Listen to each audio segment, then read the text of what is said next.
the Boston Garden, the Bruins meet the Minnesota North Stars. Tonight's game is brought to you in part by Toyota. We invite you to test drive all the new 1981 Toyota Corollas and get the feeling at your local Toyota dealer. Oh, what a feeling to drive a Toyota. And by Busch Beer. Don't just reach for a beer, head for the mountains. Hi, everybody. Fred Cusick, Johnny Pearson. After a long road trip, 3-2-1. A loss last night to Quebec, but not a bad road trip overall, John. I would say, Fred, based on everything that went into it, it was an excellent road trip. However, there are two things that the Bruins wanted when they started out, was to prove their position overall, which they did not do, and play a little better, which I think they may have in certain areas, but they had a lot of goals scored against them. But for one game in the other 5, they averaged just a little under 5 goals a game allowed, and that's many, many too many if they're going to play consistently winning hockey in the National Hockey League. Well, as they get down to the nitty-gritty and a chance maybe to move up from 9th to 8th, Minnesota would be the team that have to beat out. They're not playing well, the Minnesota North Stars, right now. Brad Park certainly is an important factor, as always. Well, Brad Park in his 13th year in the National Hockey League is 6th with the Bruins. May not be skating with that same determination he once had, but he's still a key player in the National Hockey League, and especially with the Boston Bruins. This guy's a real stem winder. He knows the tempo of the game. He can control it when he's on, and he means so very much to this team. And Ray Bourque in his 2nd year, now settling down and used not only as a defenseman, but also as a forward on a regular shift. Well, he's a tremendous hockey player, Fred, with great talent. He had a slow part at the start of the season, but when he broke the jaw and he was out for a while, it seemed to do him some good. He lost some weight, and he is back playing the kind of hockey we saw him play all of last season. He's just got a lot of talent. Okay, we'll wait for the opening face-off. That will be upcoming in just a minute. Living among us, there is a new breed of human. They come not from the future or from the past, not from space or from hell. Born of men and women, they are indistinguishable from you and me, but they are more than human. They are scanners, and their thoughts can kill. Experience the terrifying power of Scanners. Rated R. Starts tomorrow at a theater around near you. Check newspapers for showtimes. Hi, we're the Big Mac construction crew. Ready? Brad, what are they doing? Building the game card for McDonald's biggest game ever. The $10 million Build a Big Mac game. Take a break. Match your game piece to the card and win prizes ranging from Coca-Cola To a Big Mac sandwich? Yeah. To $100,000. Okay, back to work. Yeah. McDonald's Build a Big Mac game. So, come build a Big Mac. And start building your portion today. There are often 2 ways to take a business trip. More and more smart executives are going places on an Amtrak train. They make good use of their travel time and arrive right downtown relaxed and refreshed. Try Amtrak, and you'll discover the best way to get better mileage out of a business trip is to leave your car at home and take the train. 10 departures from Boston to New York and point south each workday. And the movie loft, Dustin Hoffman and Catherine Ross star in The Graduate. Oh, Jesus, God. No.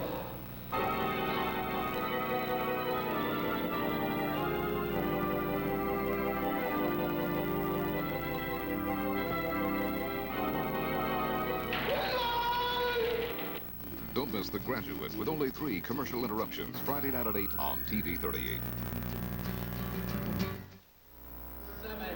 Well, welcome back to the Boston Garden. The Boston Bruins and the Minnesota North Stars for the 3rd time this season. They will meet once more after tonight. That will be at Bloomington, Minnesota. But in the previous 2 games, each team has managed to win in its own building. The North Stars on October the 15th, 3-2, while the Bruins prevailed here on January the 12th by a score of 4-3. Craig played in the first game, Vachon in the second one. Malash played in both the games for the North Stars, and he is between the pipes tonight for Minnesota. Since the road trip, the Bruins have made one trade. Bob Miller, who has seen limited action due to the fact of just too many center icemen, was traded to the Colorado Rockies for Mike Gillis. 6'1", 195 pounds, 22 years of age, a first-round pick in '78 for Colorado. He was the 5th player picked. He's had some injuries, and that's been his problem. Injury-prone, possibly. but the kid has talent. He's a big youngster and can skate. And the Bruins desperately needing help on left wing. This youngster played in Quebec last night, did not figure in the overall scoring, but so far this season, in 52 games, 11 goals, 7 assists. And now, ladies and gentlemen, we have a pregame presentation. Bruce Ellsworth, District Sales Manager for the Menon Company. Ray Bork and Rick Middleton in honor of their appearance in the All-Star game in Los Angeles.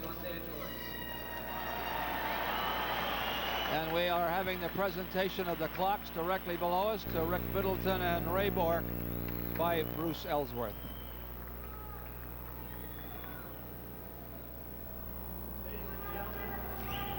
To be selected an All-Star is one of the greatest awards in all of sports. And the Menon Company is proud to have been selected this year's All-Star presenter. I'm proud to present these beautiful Seiko Quartz mantle clocks to Ray Bork and Rick Middleton for their selection to the 1981 All-Star team. Congratulations.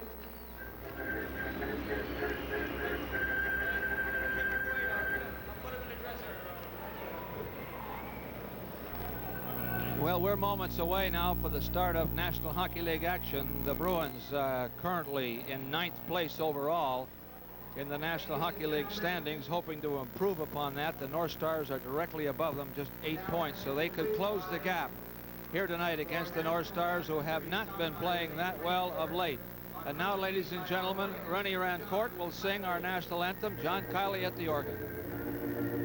Oh, say, can you see by the dawn's early light what so proudly we hailed at the twilight's last gleaming, whose broad stripes and bright stars through the perilous fight o'er the ramparts we watched were so gallantly streaming, and the rocket's red glare, the bombs bursting in air, gave proof through the night that our flag was still there.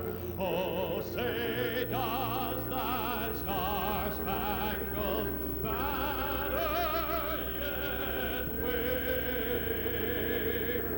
o'er the land of the free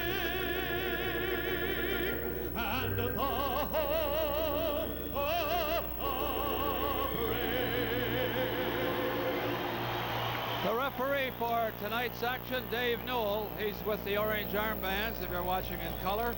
Gordy Brosecker and Kevin Collins are the two linesmen as we get set for the game between the North Stars and the Bruins. And in goal, Gilles Malache, his 32nd start of the year, 3.13 goals against average, and you see his won and lost and tie record. And goal for the Boston Bruins, Rogi Vachon, his 37th start of the year, 3.63. All set for the great play-by-play from the Boston Garden, the Bruins and the North Stars. Here's Fred Cusick. And for Minnesota, they'll start their big line. Bobby Smith at center, Al McAdam on the right. On the left wing, Steve Payne, Brad Maxwell, Paul Schmier on defense. For Boston, Steve Kasper is centering the captain, Wayne Cashman, and Keith Crowder at right wing, with Al Bork and Brad McCrimmon on defense. Schmier with it. Center ice stopped, and a fight right off. Kasper pounding away, and that looks like Bobby Smith. Steve Kasper giving away height and weight, goes and tangles with Bobby Smith. And Kasper's role this year, John, has been to take on these centers. Joe Gordon of the Patriot Ledger told me on the road trip in Calgary, he stymied Gretzky the whole game. Well, Steve Kasper has had a tremendous season for the Boston Bruins. Not only has he played extremely well, it's Crowder and Payne going at it now. The linesman trying to break them up, as this is early in the hockey game, 7 seconds into the hockey game. And we have Smith for the North Stars, Kasper for the Bruins in the penalty box, and we'll see who else will go. Crowder and Payne being wrestled apart by the two linesmen. But Steve Kasper has had some big jobs to handle so far this season, covering some very big center icemen, and he's done a magnificent job. And there is some thought that Bobby Smith is the key offensively to the North Stars, and Kasper going at him. Oh, now Brassica and Payne has grabbed Brassica.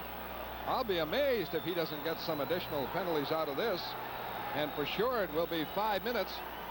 Collins had all he could do with Keith Crowder, as both players, Payne and Crowder, didn't land a punch on each other, but gave the linesman a tough going over. But Payne grabbed the linesman Brassica, and let's see what comes of that. Well, we've also already had in the National Hockey League some punitive action taken against players who have roughed up linesmen, and we'll see what happens here. Glenn Sonmors, the coach of the North Stars, is standing on top of the bench, and he is livid about some problem that went on there. What could possibly happen in 7 seconds to provoke all this? That's the amazing factor. It was Kasper and Smith right at the start. They would be on the face-off, and apparently Kasper checked him too closely, and away they went. With the score of Boston 0, Minnesota 0, let's pause for this message. People aren't looking for good mileage. They're looking for great mileage. And here it comes. Starlet, a Toyota born small to kick the gas mileage ratings on their ear with more miles per gallon. More miles per gallon of gasoline than any other car. The Toyota Starlet. A small wonder, maybe the first small wonder of the world. Starlet! Well, only surmising on my part, I would venture to say that Kasper and Smith went at it only because possibly Kasper realizing the tough job he had tonight, and Bobby Smith maybe wanting to straighten him out at the early moments of the hockey game went at it. Possibly Payne said something to Kasper, and Crowder took objection to it and moved in. We don't know. We're just assuming.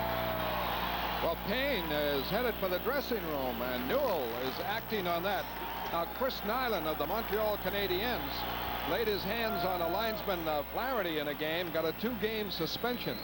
And let's see what the call is. But it was quite clear that Payne grabbed Brassica by the shirt, and after Collins had separated Crowder from the entanglement. Well, we'll await the call of the referee on the penalties, as Kasper and Bobby Smith facing off at center ice. 7 seconds into the hockey game, dropped their gloves and away they went. Probably will be assessed 5-minute majors for fighting. What will happen to Crowder and Payne remains to be seen, although Payne has been sent to the dressing room, which of course denotes a game misconduct. Joe Gordon said, commenting on Kasper in Calgary, rather in Edmonton against Wayne Gretzky. Gretzky had in his previous game scored 5 goals against St. Louis, and of course his record speaks for itself. But Kasper drew no penalties in checking him, and apparently here, though, we didn't see it on the face-off. He must have really gone at Bobby Smith enough to provoke them into the fight. Steve Kasper has done some great checking work. Here's the opening face-off. This is Kasper and Smith right there. A little bit of footwork and gloves throwing, and there they go. Smith and Kasper. It turned out to a wrestling match, but here are the penalties. Bobby Smith, 2 minutes high sticking, 5 minutes fighting. Wow, Smith gets 26, 2 for high sticking, 5 fighting. Double minor unsportsmanlike conduct. 5 minutes fighting and a double misconduct. Boston penalty number 11. Well, Payne really got a tag to him. Kasper, 2 minutes high sticking, 5 minutes fighting. Boston penalty number 18, Keith Crowder, 2 minutes on sportsmanlike conduct, 5 minutes fighting, and a 10-minute misconduct. Time of the penalties, 7 seconds. Well, Payne got the worst of it, and immediately Boston will have a power play. John Rattel is out there centering Ray Bork and Rick Middleton with Mike O'Connell and Brad Park. Well, because Crowder received only 2 minutes for unsportsmanlike conduct, while Payne received double minors for unsportsmanlike conduct, the Bruins will enjoy the man advantage. The 5 fighting for cancel out. The double misconduct for Payne means that he will receive a total of 29 minutes in penalties, so he will not be able to come back until midway through the second period. The misconduct penalty to Crowder, of course, will be a 10-minute affair with 5 for fighting and 2 for unsportsmanlike conduct. On the faceoff, O'Connell for Middleton. Middleton is checked closely. Now Park with it. Immediately, it's a power play. Out of all those penalties, a power play for Boston. Here comes Middleton, losing the puck, though, to Maxwell, and it's cleared away. Youngins is forechecking for Minnesota. And Polic and Schmier control it. Now Youngins. And it's deflected into the stands as Rattel moved on Schmier. Paul Schmier, the captain of the Minnesota North Stars. And we're looking at John Rattel, who has been used now as the pivot on the power play. Bruins with the man advantage. We haven't played a minute on the clock yet. And we've had a flock of penalties. Smith, Kasper, Crowder, and Payne. And the draw center ice. Park there. Moves it up, but Schmier clears it away. Vachon blocking it now for O'Connell. O'Connell starts it out. Up for Bork, right wing. Now Rattel over the line. Looking for Middleton. Can't get it. Gets it to Park. Park in for Rattel. In deeper for Middleton. Middleton in the corner. Back for Park. Park a shot, and it's blocked. Deflected wide by Schmier. O'Connell keeping it in. Maxwell trying to clear. Blocked by Park. Park, beautiful shift and fake. His shot in for Rattel. Rattel checked just as he was moving the backhander on the net. It went wide. The fans want a penalty for that. Around the boards, Park moving up against 2 North Stars. Kicks it into Middleton behind the net. Middleton shifting in front. Park couldn't control it. Went in his skates. O'Connell moving it in deep. Schmier pokes it around the boards. Bork trying to keep it in. He's hit, and Schmier is able to clear it. 28 seconds left in the Bruins power play. Opening minutes of play. Boston and North Stars. McCarthy and Young are the penalty killers now. O'Connell tried to send Bork in on the left wing, and it was broken up by McCarthy. Bruins without that shot on net. A good bid by Park was blocked in front off Schmier. O'Connell to Middleton. Puck jammed up by Young on a face-off called, and Minnesota back at full strength. The Boston Bruins with 69 power play goals so far this season, 5th in the league. If you look at their percentage, while the North Stars are tied for 6th. Boston's power play has not been that great of late. They were up 2nd and 3rd percentage-wise in the National Hockey League. 17:53 left to play, first period, no score. Milbury clears it in. McNabb centering Marcotte and O'Reilly. And Minnesota ready to move it back. Around the boards, Marcotte intercepts, drives in deep. Meloche cleared it away. Roberts battling McNabb. O'Reilly battling McCarthy.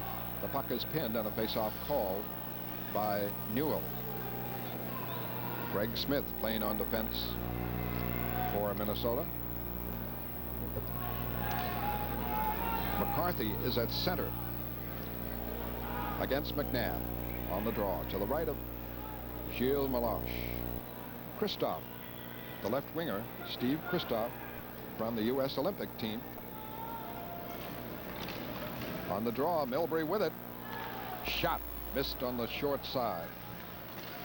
The clear kept in by McCrimmon. Now it breaks, and breaking Christoph. He's all alone. He's right in. He's broken up. Beautiful play by Vachon. He blocked Christoph, who was in alone. Clear-cut chance for Christoph. Now Roberts back to fire one, and a save by Vachon. Marcotte trying to move it out. And a jam up. Zanussi, Marcotte, everybody piling in. And more work for the linesmen. Haven't reached the 3-minute mark of the period, and Penalties galore. Might get some more here. Over the past couple of years, we've seen some very tough games against these two teams out in Minnesota and also here at the Boston Garden. A couple of years ago, these teams faced each other 8 times, a total 4 here and 4 there. And we're going to get penalties from the Garden. The score, Boston nothing and Minnesota nothing. Why use a there tomorrow package service when Sprint's Eastern same-day service gets it there today? Eastern tags it and bags it and gets it on the next flight out. And that's over 1,400 of them to 85 cities every day. Your package is there today, guaranteed, or your money back. So when it has to get there today, you've got to hand it to Sprint, Eastern same-day package service. A breakdown on the right side for the Bruins. Here's Kristoff. Fortunately for Vachon, he came out to challenge beautifully. The puck was on edge, so Kristoff had a little chance to really make that good smooth move, and Vachon took advantage of it. And we have more penalties. Milbury and Kristoff, 2 minutes each for high sticking at 2:53. But the Bruins caught napping at the North Stars blue line, and these are the kind of things that tend to break down when things are not going the way you would like them to. 2 North Stars broke away. Kristoff took the shot, but Vachon came out beautifully to take it all away from him. Marcotte and O'Reilly up front. Here's Marcotte to Terry O'Reilly, trying to break against Carlson. Carlson knocks him, fell down, knocked the puck away from O'Reilly, though, and Greg Smith takes it for Minnesota. Now to Gordy Roberts. Roberts clear in, stopped by Redmond. Each team short a man. Redmond, ex-Minnesota North Star, breaks it out right side. Coming a 3-on-2. Over the line, couldn't set it up for O'Reilly. O'Reilly able to keep it in, though, now. O'Reilly looking for help. Wheels it to Park. Park, check, moves in. His shot hit the post to the left of Meloche. Good chance for Brad Park. And a penalty coming up here as O'Reilly goes jamming in the corner against Carlson. Carlson and O'Reilly. So it looks like a long night. First period. And down they go.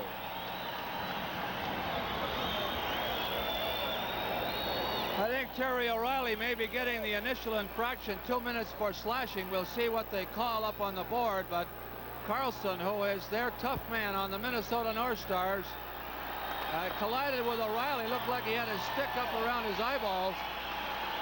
But the initial infraction, I believe, may be Terry O'Reilly. You're watching Boston Bruins hockey from Boston Garden.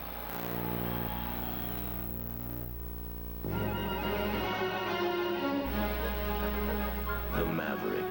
You've got to get him back. And when you've got him, you head for the mountains. Busch. Head for the beer that goes down smooth as a mountain stream. Busch. Brewed the natural way for a taste as smooth as its name. Busch. Head for Busch beer. Head for the mountains. The Boston Bruins playing their first home game since Sunday, February the 8th, really going at the North Stars, and we have a crowded penalty box. Boston penalty number 24, Terry O'Reilly. 2 minutes slashing, 5 minutes fighting. Terry O'Reilly, 2 minutes for slashing and 5 minutes for fighting. Carlson receives 5 minutes for fighting, 3:35 the time. So the Bruins will be a man short. 3:35.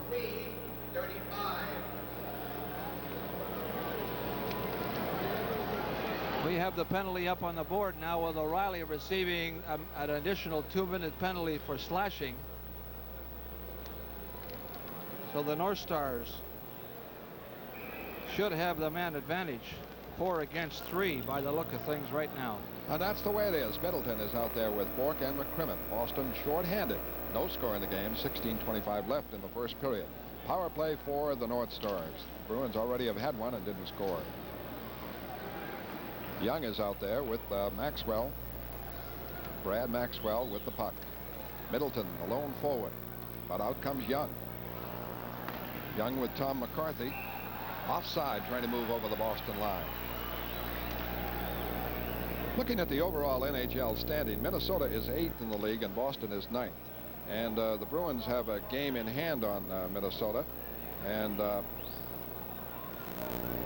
Boston actually has 2 games in hand on Minnesota, trailing by 8 points. And Minnesota has been in a slump. They've lost their last 3 games. Roberts gets it to Young. Now to Tom McCarthy. The shot high in the shoulder, and that hurt Vachon. Cleared by Middleton. And Vachon signals for a timeout and gets it from referee Newell, and Jim Kosek out immediately as McCarthy caught him on the right shoulder and caught him full blast, and Vachon is hurt. Hopefully just a blow on the nerve which could deaden the hand just temporarily. I don't know, but that's Jimmy Kosek out there looking at Vachon. He took a wicked drive coming in off the left wing. Here's the play right here. Number 11 is McCarthy. Got a good shot, and look at this one take off. If I could hit him square in the right shoulder. Goaltenders up through that area do not have a lot of heavy padding. They wear the lighter equipment because it does cut down. The heavy equipment tends to cut down on their mobility, so they like to keep it as light as possible. When you look at shooters in the National Hockey League, there is a thought that about 75 or 80% of the shots come from the waist and below, where all the heavy padding is. Goaltenders tend not to field a lot of shots, and so they say. So one of the things that a lot of players, some players try to do is shoot the puck high, hoping to catch the goaltender coming down to take a look for the low shot. And Vachon caught that one on his shoulder. Middleton gets the puck to McCrimmon. McCrimmon trying to clear it. Can't. Kept in by Young. But Young's pass goes outside the line. With it, Roberts over to Maxwell. Up over the line looking for McCarthy. It rolls into Vachon, and he's able to clear it away to Middleton. And McCarthy was spilled on a penalty coming up on McCrimmon. And Boston now in deep trouble. Already they're short a man for 1 minute and 7 seconds. And this will be a delayed penalty, of course. Can't play with less than 3 men and the goaltender. McCrimmon not sure whether McCarthy was going to get to the puck. Watch the stick. That was just to prevent him a little bit, so he'd give Vachon a little bit of extra time. Unfortunately, you see McCarthy, the bottom left of your screen, go down, and McCrimmon goes off. Now this will be a delayed penalty. However, the North Stars have 28, which is Kristoff coming out of the box. Milbury's penalty expires, so they'll have a 2-man advantage.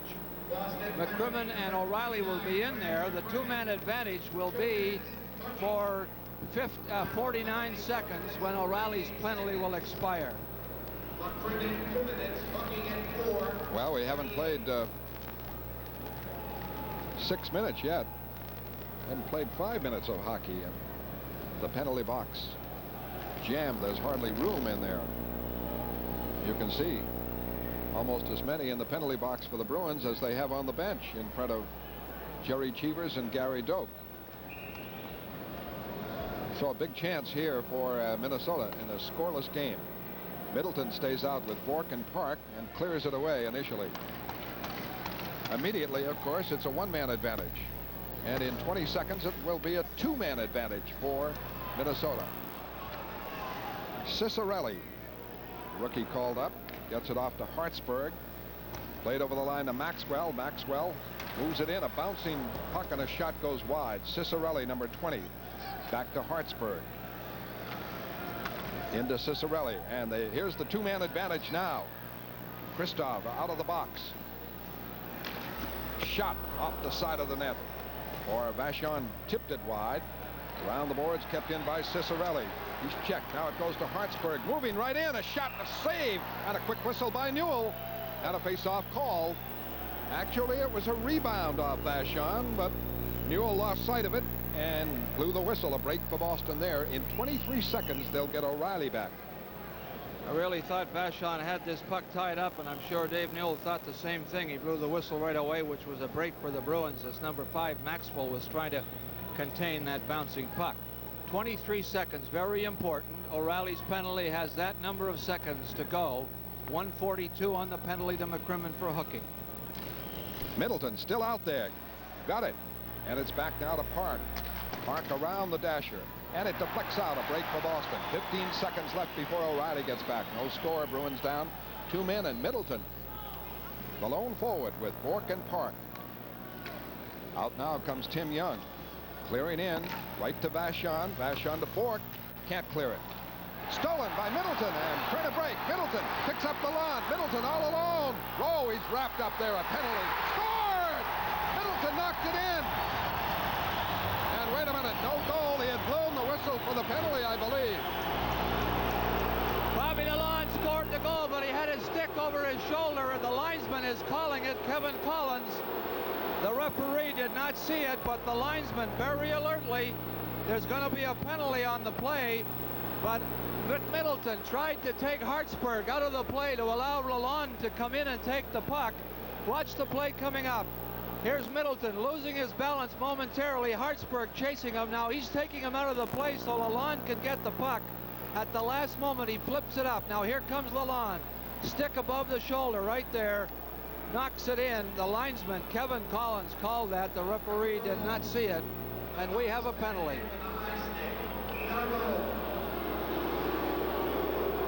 Well, that's an amazing bit of strategy, how they got Middleton and Lalonde out there while 2 men short, 2 forwards on a quick change. Lalonde had gone out. Well, I think Lalonde came on because one penalty had expired. He came off the penalty out of the Bruins bench, rather. It was really 1 man short, but we have a penalty now to Hartsburg for interference, I believe. And now each team short a man. No score in the game. And Brad Park for Boston with Foster and Bourque. Park over the line. Off for Bourque. It went behind him. Able to keep it in. Back to Foster. Foster fakes his shot now. Fires. And it's wide. Rebound Lalonde. And a save by Balash. That might be the first shot on by Boston. And Lalonde digging in the corner. And Newell is calling a Minnesota penalty, as Lalonde had moved in for that shot. And Minnesota, now Boston will have the man advantage. First period action will continue from the Garden in just a moment.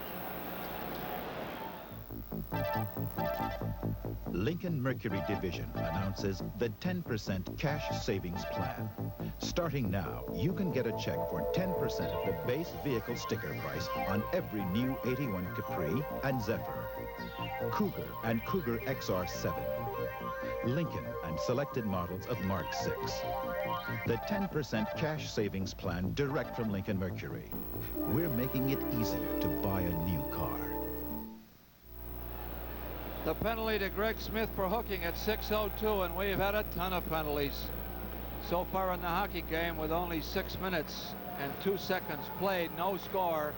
Both teams have had a couple of scoring opportunities, but most of the action is centered around the players and how they have conducted themselves one against the other. Rattel and Cashman with Redmond and O'Connell for Boston. They've got the power play now. As back and forth it goes, and Minnesota gets the draw, and it's off to Polic. Can't clear it. Kept in by Redmond. Redmond a shot, and it's blocked in front. And Schmier able to clear it now with Polic help. Boston with the power play. Out comes Mike O'Connell with Rattel and Cashman and Redmond. Clears it in by Schmier, pokes it in around the boards, and it deflects to Polic, and he backhands it out. Boston will have a 2-man advantage shortly. Rattel back for Redmond. Redmond to O'Connell. Now to Redmond. Cashman screening in front. Redmond a shot, and it struck Maxwell. Deflects now to O'Connell, and here's the 2-man advantage for Boston. In the corner, Cashman, Rattel. They get it back to O'Connell. A 2-man advantage. O'Connell off for Redmond. O'Connell again into Rattel. Rattel's pass blocked and not cleared out. O'Connell kept it in to Middleton. Looking for Rattel. It doesn't connect. A 2-man advantage for Boston. Into Middleton. Middleton shot blocked. Great play there. Schmier back to Redmond. Cashman battling in front. Off for O'Connell. His quick pass in. Middleton has to get it in the corner. Middleton back to Redmond. 2-man advantage, Boston. Into Middleton. Pass in front, knocked away. O'Connell keeps it in. Over to Redmond.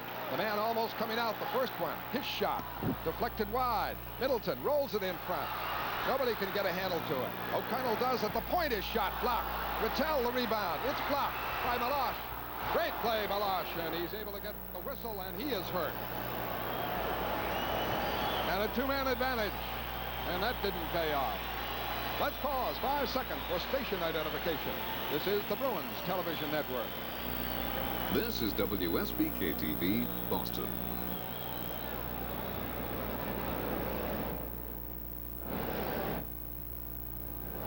Heavy action at both ends of the ice while one team has a two-man advantage and then the other, as the Bruins have 10 seconds left on the penalty to Greg Smith. And this is heavy work around the North Stars net. Cashman in front being taken out by Schmier, and Meloche goes down. But we've had no score so far. Still a power play, but only 10 seconds left in that second penalty now. McNabb, Marcotte, and Mike Gillis makes his debut at left wing at the Boston Garden. And Minnesota able to clear it. All the way down to Vachon. Oh, he left it there for Youngins in a mix-up as Milbury jams into Youngins, and here they go. Youngins and Milbury.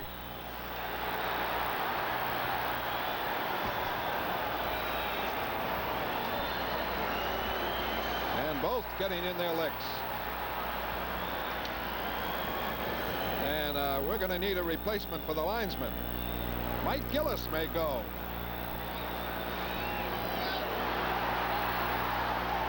With Hartsburg, Mike Gillis and Hartsburg.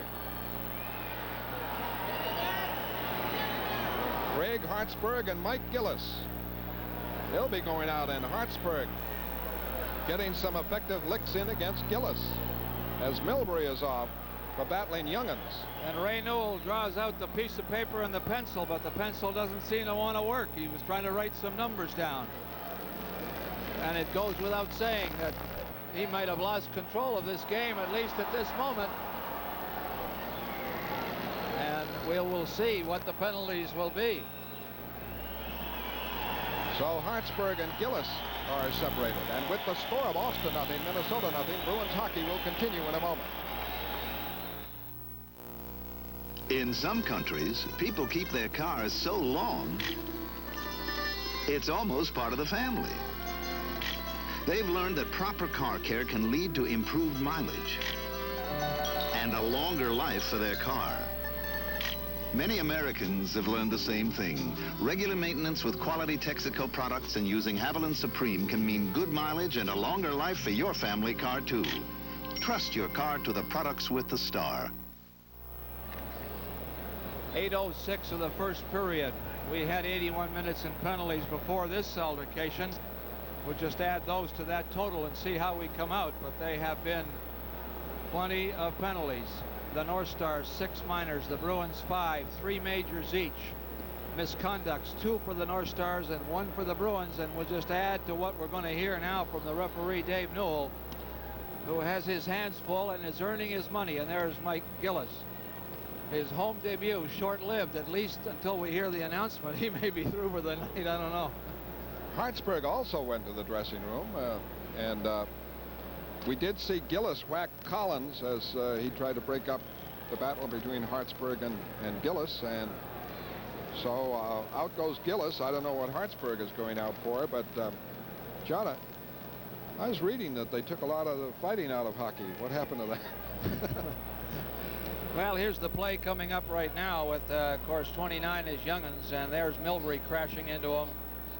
And that's what started this whole little altercation. We'll await the call of the referee on the penalties. Have no idea what he will end up calling, but we have 11:54 left to play first period. No score in the hockey game. Mike Gillis played last night in Quebec. Don Marcotte sat out. Tonight, Stan Jonathan is not dressed for the Boston Bruins. Just too many players. One too many. As the North Stars do have some players on the injured list. I think they are 4 in number. And Mike Eaves is out with a concussion. Kurt Giles is out with a strained knee. Giles, rather. Fred Barrett with a bruised hand, and Brad Maxwell has an infected foot. And Sargent appears to be continually, to talk about injury prone, a very fine defenseman acquired from Los Angeles when the Kings couldn't sign him. He just doesn't seem to play at all.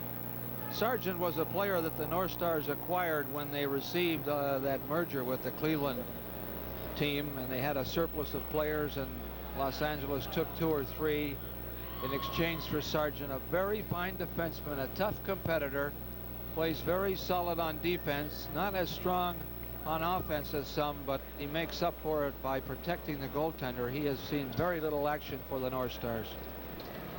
Well, waiting for Newell to straighten it all out, if that is possible. And 11:54 left in the first period. There have been penalties galore, starting 7 seconds into the game when Kasper and Bobby Smith set the pace. Number 29. Hartsburg 5 fighting and 10-minute misconduct. Youngins gets 5 minutes fighting. A Minnesota bench minor, which will counteract Milbury's extra 2 minutes. Well, 5 minutes fighting. Gillis, 5 minutes fighting and a 10-minute misconduct. Gillis, 5 minutes fighting and a 10-minute misconduct.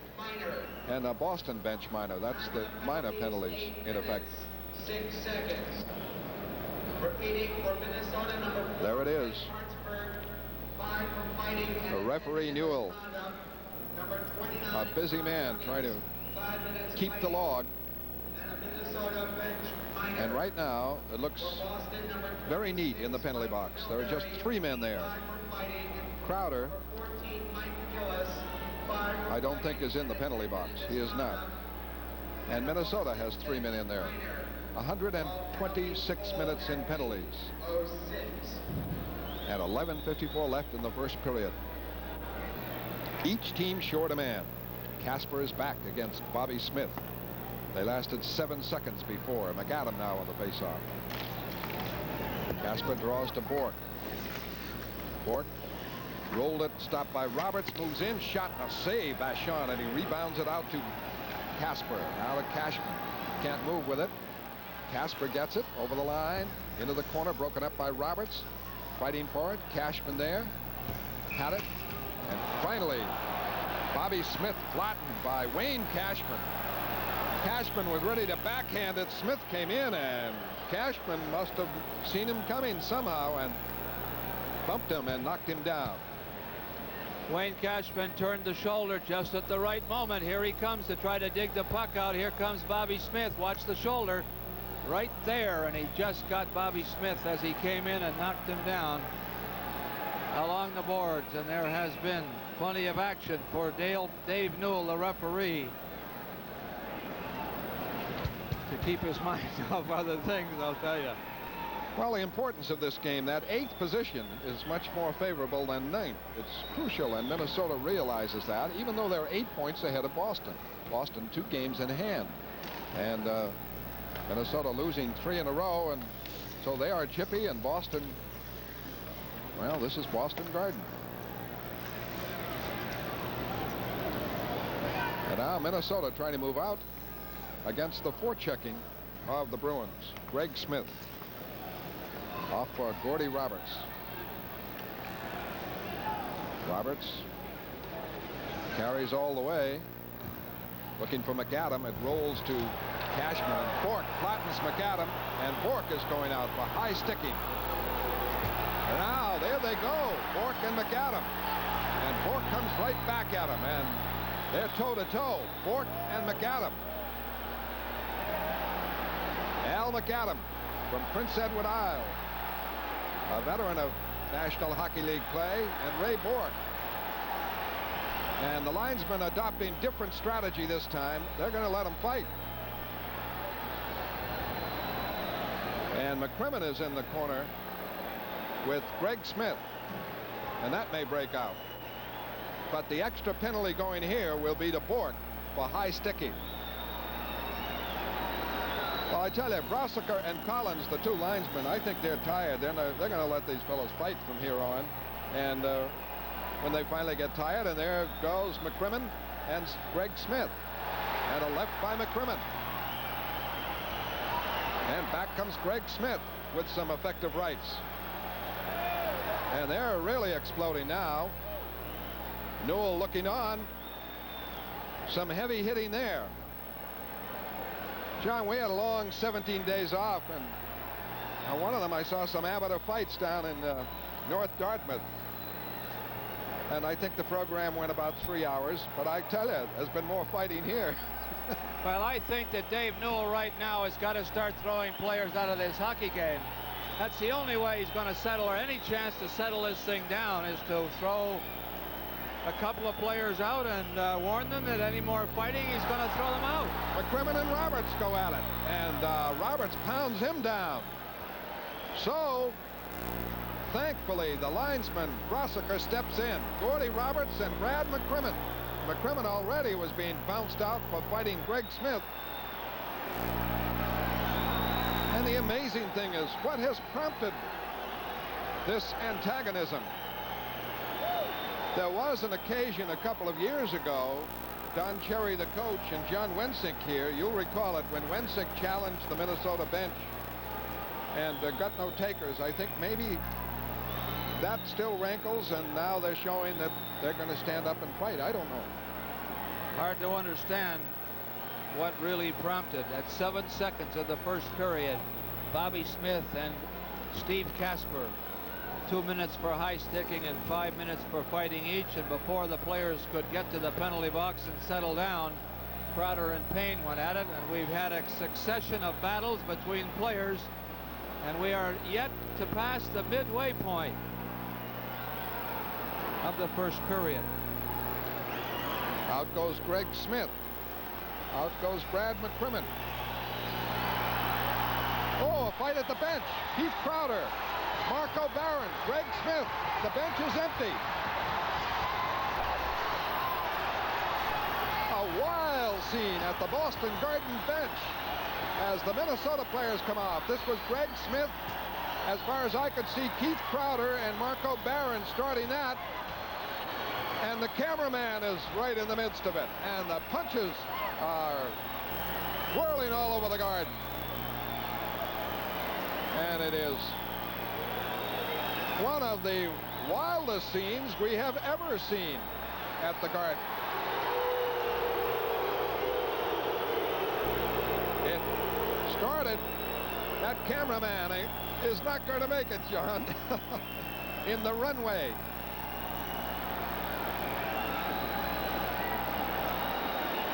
It is hard to understand what prompted this, number one, and how it came to carry on the way it has. But the game is bigger than what we're seeing right at this moment, as the players, and McCrimmon is still on the ice, and he is over there with McAdam. That could break out at any moment. McNabb is with Kristoff, and we have still got a lot of problems coming up. Newell is telling both of them to break it up. But in the runway, as you can see, a jam of players.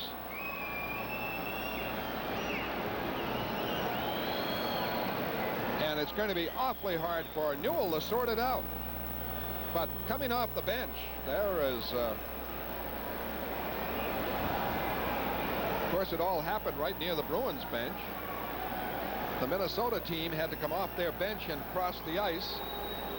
And how Newell will sort it out, we don't know, but hopefully he will. I believe Crowder was in the penalty box. He was the player who was serving the 2-minute bench minor penalty for the Bruins. He took a swing at Roberts, I believe. And we still have McCrimmon and McAdam as the linesmen trying to muscle the way through. And since all the players have come on the ice, they're on the ice. They're staying there and milling around. And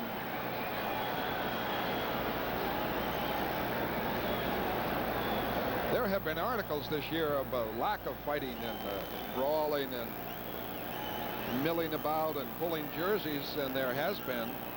And yet we see this scene tonight. John, it's well, if you stack these end to end, they're going to make up for all the lack of whatever all season long, because this has been something else again. The only men at peace, Meloche and Rogie Vachon.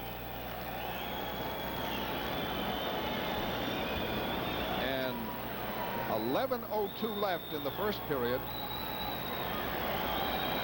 There's Beaupre, the backup goaltender. The Bruins backup goaltender, who was in that brawl there, he couldn't avoid it. He was sitting in the runway, was Marco Barron. Now, if that did break out, and it was Crowder, whom I'm sure it was. Well, for this little thing that just went on, the start of that came with Ray Bourque high sticking in the corner at 8:58, and that seemed to break out into a battle, as both teams had a man in the penalty box, at least as far as their on-ice strength is concerned, due to those bench minor penalties. But up to this point, we had 126 minutes in penalties called in 8 minutes 58 seconds. Now we'll have to add whatever is assessed here, and who knows what the referee will do at this moment. But I think he's reached the point, Fred, where it's going to have to come to throwing players out of the game to try to settle this down. But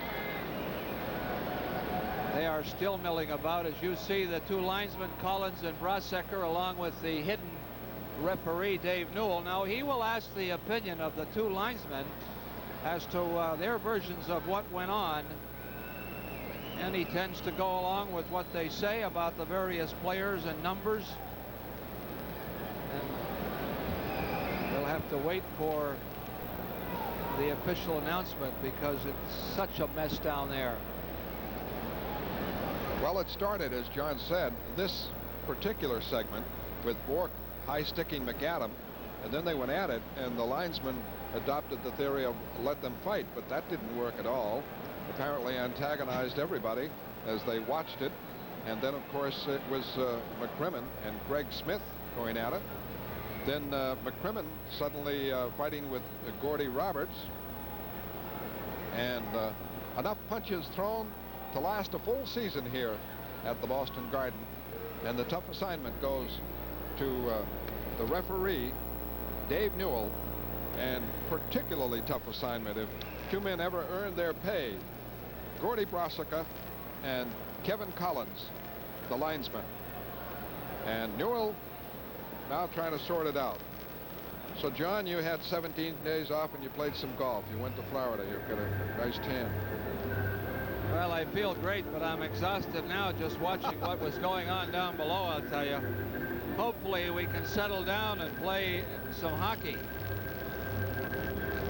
As there is no score in the hockey game, both goaltenders have not really had that much work, as there has been so many penalties, so many altercations, so many distractions, as we have registered 126 minutes in penalties in less than 10 minutes. That's unbelievable. And we are going to add to that here based on what's going on. Marco Barron, he was in the altercation with Greg Smith. He's the backup goaltender. Jim Craig is not dressed for Boston. Got a report. I had a pleasant vacation, a trip to New Hampshire and North Conway, and thanks to Pete Davenport, Fox Ridge Resort, we had a tour in Bunky Wiley's helicopter of Cranmore, where they were skiing, up and over it in the helicopter, and up and over Kearsarge in the helicopter, and then went ice skating, John, in a pond, and then backpack back. So had a good look at New Hampshire, and I can tell you, it can rival Florida with or without the snow. Well, the big thing out in the west is the helicopter into the big tops of the mountains and come down. You didn't try that, did you? No skiing, but Pete Davenport had picked out a mountain pond about 4 miles in there. Went ice skating for a while, and then out. So and after North Conway, went across to Rumney, and then to Hanover, New Hampshire, and then back down, and I got my first look at Rockingham Park. I've never been there, and it's only 30 minutes away in Salem, New Hampshire from Boston. Looked very calm and placid there. Not very far as the crow flies, really. 11:02 left to play first period, if you can believe it. We're waiting for the referee to assess the penalties. And we'd like to bring to your attention at this moment the Bruins old-timers will be in action at the Dennis Lynch Rink in Pawtucket, Rhode Island tomorrow night at 8 p.m. for the benefit of the Crippled Children's Fund. Doug Mones, Paul Hurley, Eddie Sanford, Paul Stewart, Pat Egan, Cliff Thompson, Art Chisholm, John McKenzie will also be in attendance. Should be a lot of fun if you're around the Pawtucket, Rhode Island area. The Dennis Lynch Rink tomorrow night, February 27th at 8 p.m. The Bruins Old-Timers. Got a nice letter from Danny Rubadaw of Matthews Drive in Syracuse, New York. He watches and enjoys the Bruins hockey on cable TV and says he has a friend who watches it in Kingston, Ontario, Canada via the cable TV network. Didn't think we're up that far, and Syracuse appears to be a new addition on cable TV. So thanks to Danny Rubadaw for that nice letter. Any other notes you want to clear up here? I was just thinking, Fred, by the length of time that the referee Dave Newell is taking to assess the penalties, neither team may be able to field a complete squad. I don't know what's going on over there, but he is really writing an essay on. What shape are you in? Can you get out there? If they tilt the ice a little bit, I think I could go down, but I would have a problem coming back the other way. Well, we could get the coaches. Cheevers and Doak aren't that far away from playing, particularly Gary Doak. And for Minnesota, Glenn Sonmors, the coach, and Murray Oliver is his assistant coach, the former Bruin. We're looking at Gary Doak there. And calm has descended on Boston Garden, but that's not to say it will last. Well, for the benefit of those who may have just tuned in, there are the two gentlemen behind the bench of the North Stars, the coach Glenn Sonmors and his assistant coach Murray Oliver. But for those who have just possibly tuned in, there has been a brawl of some dimensions here at the Boston Garden between the North Stars and the Bruins. It all started at 8:58. But prior to that, we had 126 minutes in penalties assessed by the referee Dave Newell. So you can see what has led up to this. And then all of a sudden, it exploded. And out of the runway, out of the penalty box, across the ice from the Minnesota bench, off the Boston bench. And this is what the referee Dave Newell, as you look at him there, is trying to make some kind of semblance of order. I don't know how he's going to do it other than throw everybody off the ice. And well, we've given Leo White an assignment in all this, our ace man who handles the graphics at the station and all those statistics. What is the record for penalty minutes? And Pete Davenport's sitting here, and maybe he's got it right now. Most penalty minutes, both teams, one game. The Los Angeles Kings, the Philadelphia Flyers at Philadelphia in March 11th, 1979, 380 minutes. Thanks, Pete. Can we match that? I don't know. We may get we had there. 126 and going, and that's one game. 380. That's why they love the Flyers in Los Angeles. Well, they only had 10 minors in that game. They're pikers. We've got 13 already here, so we'll see what happens. Still awaiting the verdict of Newell. I would say it's just too much for one man to try and sort it out, and if he does sort it out and create some sort of a imbalance, John, that wouldn't be fair to either team. And I'm not blaming Boston or Minnesota. It's been an explosion. I mean, you can't, but it is his job, Solomon-like, to make the decision here. I saw him talking on the telephone just a moment ago. Whom he was talking to, I really have no idea as to whether there's any thought that there are just too many penalties to call, and what he's going to do remains to be seen. We're in the first period with the score. Boston nothing, Minnesota nothing. Turn on your radio now and experience real rock and roll. FM 94.5 WCOZ. Can a great city like Fall River build a whole new tomorrow? You can make it. We're doing it already. Fall River is making it in Massachusetts. Paul Tundgren just won $100,000 in the lottery's horse race game. There are still more $100,000 winners to go. Maybe you could ride home a $100,000 winner too. All right, Wayne Cashman, the captain of the Bruins, and Paul Schmier, a veteran defenseman, conferring now with Newell. I'm sure he's handing out the penalties immediately, and also a warning, because quite frankly there won't be enough players left to play. Well, the Bruins have a tough schedule coming up in the National Hockey League. They do not play Saturday night, but Sunday night here at the Garden, the Buffalo Sabres will make an appearance. Tuesday night we'll be in St. Louis. Wednesday night back at the North Stars, Bloomington, Minnesota. That's this coming Wednesday night. Saturday afternoon here at the Garden, Chicago Blackhawks will be in for a 1:15 game. Sunday night, the Vancouver Canucks will make their appearance. So that is the schedule of upcoming games. All of those we will televise over 38.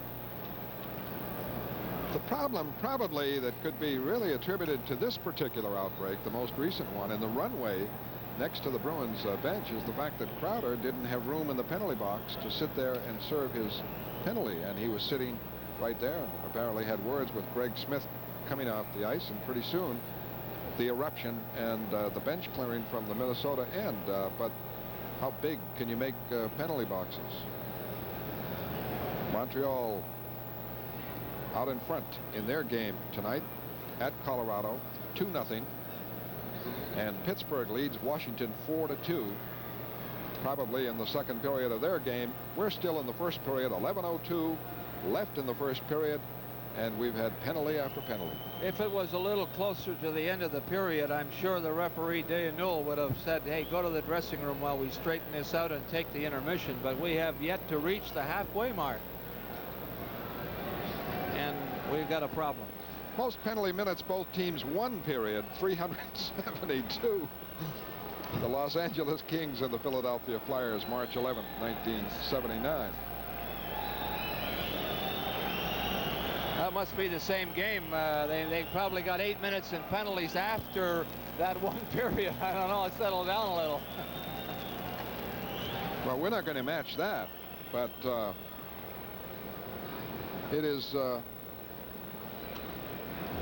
it has taken Newell many minutes to compile the list, and now equally as long to pass the information to the respective captains.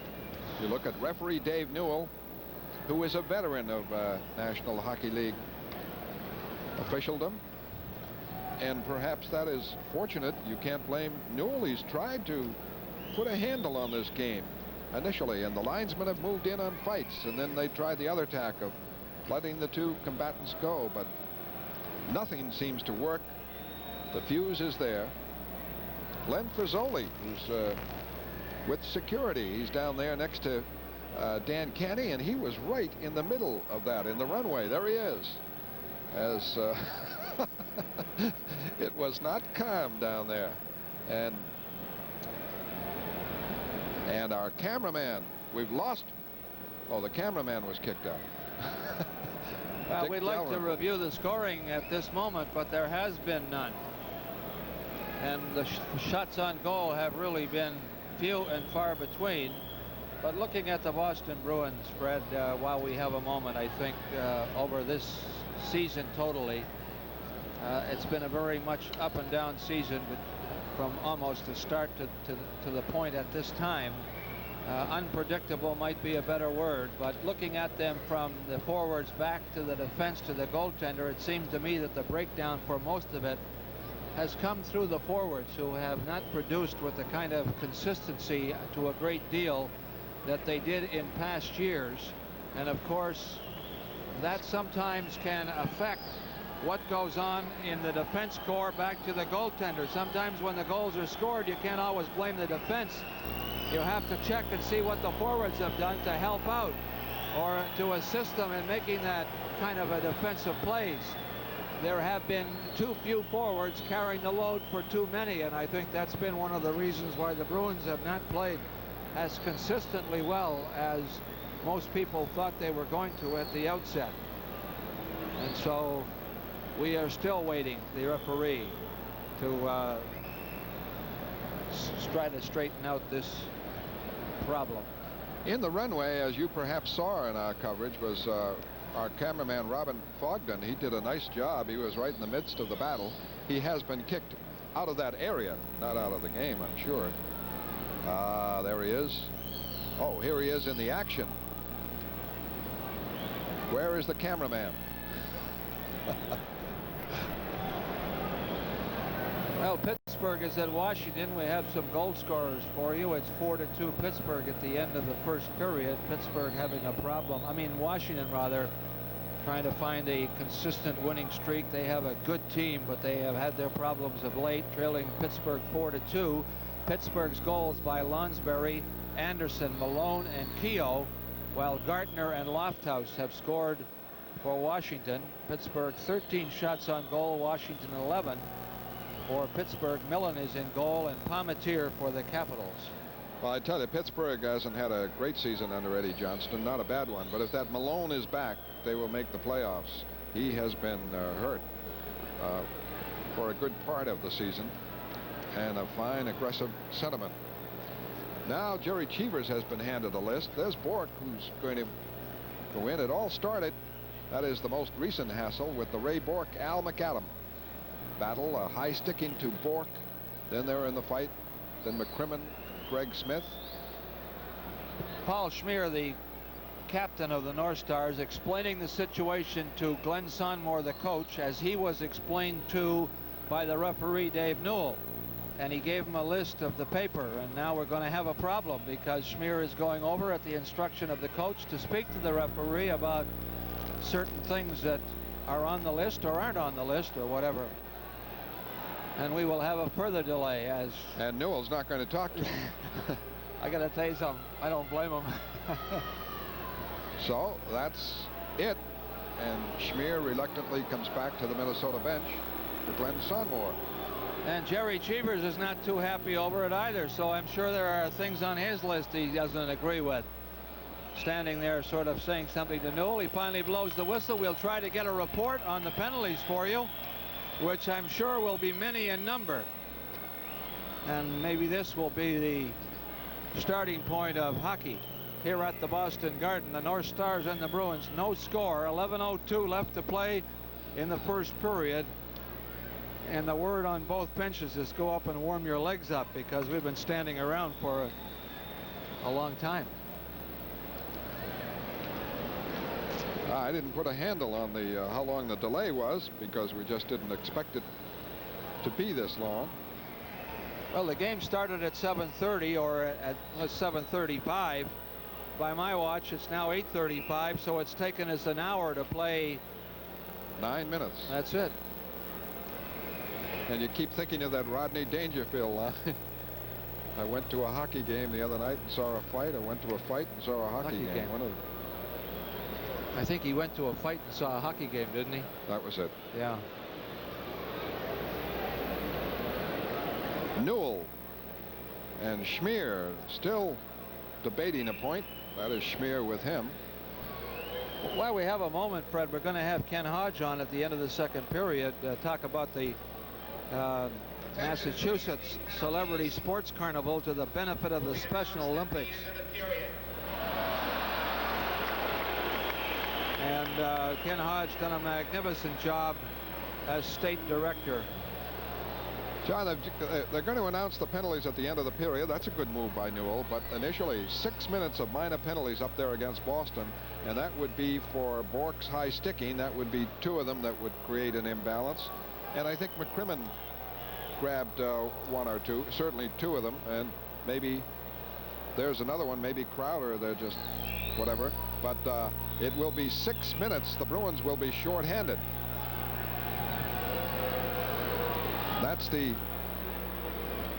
divided, I am sure, into minor penalties, 2 minutes each. But the immediate advantage goes to Minnesota for the next 6 minutes.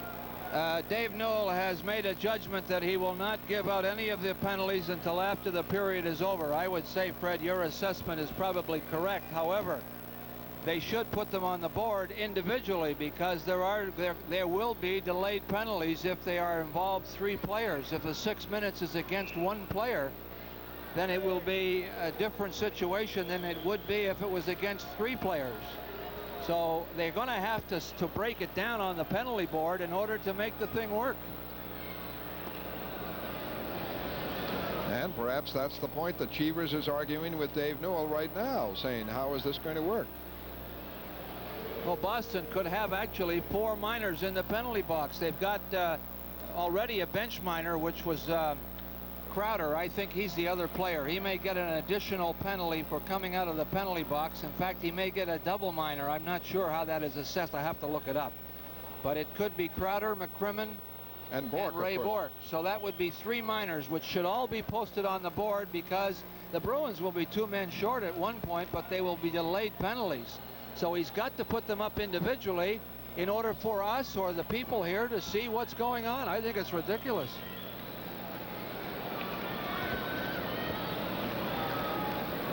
And still the wait goes on. The faceoff will be in the Boston end to the left of Vachon. 11:02 left in the first period. There are no players are in the penalty box now. And immediately it's a 4-on-3 situation for Minnesota. And there are the empty penalty boxes. They have been jammed since the beginning of this game. And Tony Noda, who handles the clock, is saying, how is this going to work? How do you get players back out? How does he signal to somebody to come back out? There is Tony Noda saying you've got to have somebody in there. I don't understand this, Fred. They got 6 minutes up there. If they're minor penalties, somebody's got to be in the penalty box. Somebody has got to be off the ice. The North Stars are entitled to a man advantage at this moment, as far as I can see. Should be 4 against 3 with a delayed penalties against the Bruins. They need 1 more man in the box, I would think. Right now they've got Bork and Cashman in there. With 3 men on the ice, 2 in the penalty box, they only have 6 men left on the penalty box, rather on the bench. Peter McNabb, Milbury, O'Reilly have disappeared into the dressing room, as has McCrimmon. So there are 9 players and Rogie Vachon for the rest of this period. I think the Bruins need to have 1 more man in the penalty box, unless Cashman or Bork have been assessed 4 minutes in penalties. 1 player, 4 minutes. Now it could be Ray Bork. I don't know. But I think they'll have to have 1 more man in the box. As usual, you are right, and it is Steve Kasper going in. Now we've got it straightened away where it makes some sense, because the Bruins now have 3 men in the box to 1 for the North Stars, so the North Stars will have a 4-on-3 situation. The penalties on the board will have to be broken down before they start play. Cannot leave it the way it is.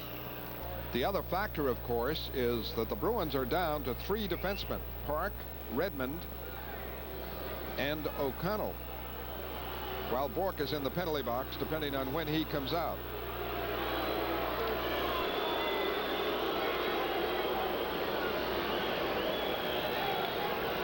Came to a hockey game and saw a debate. Well, they got to have another man in the penalty box. I forgot about Crowder. He's not there. He was the one that was serving the original penalty. The North Stars need a man in the box. They've got 1. The Bruins need 1 more. A game almost without precedent in this situation, with a wild brawl erupting on the runway. Harry Sinden, the Bruins general manager, is in communication with Gary Doak behind the Boston bench. I would say that Kevin Collins, the linesman, is trying to explain the situation to Dave Newell. Crowder was in the box on a bench minor, along with, I'm not sure who went in for the North Stars, but he is in the box. They have 1:08 left to serve. The Bruins have been assessed 3 minor penalties to individual players, so that means they'll have 4 men in the box, or when the one, maybe they don't need to put that man in. With 1 minute and 8 seconds left to go on that penalty, the North Stars will have a 2-man advantage. The lone forward is Rick Middleton. Mike O'Connell and Dick Redmond, and Bobby Smith draws it to Schmier, over to Maxwell. A long power play for Minnesota, continuing ones. Schmier shot, kick out save. And Middleton with a great move able to clear it out of the zone. Schmier coming right back. A 4-on-3. Schmier rolls it in. Vachon around the boards to Middleton, to Redmond, and it's cleared out. Right now it's a 5-on-3 for Minnesota. Shortly. Bobby Smith over the line. No score in the game. Smith weaving. He's an excellent stick handler. And a situation like this tailor-made for him as he shifts Middleton, and then is broken up, and Middleton carries out with O'Connell. 2-on-1. O'Connell open. Off for O'Connell. Scores! Mike O'Connell, a short-handed goal from Rick Middleton, and the Bruins lead 1-0.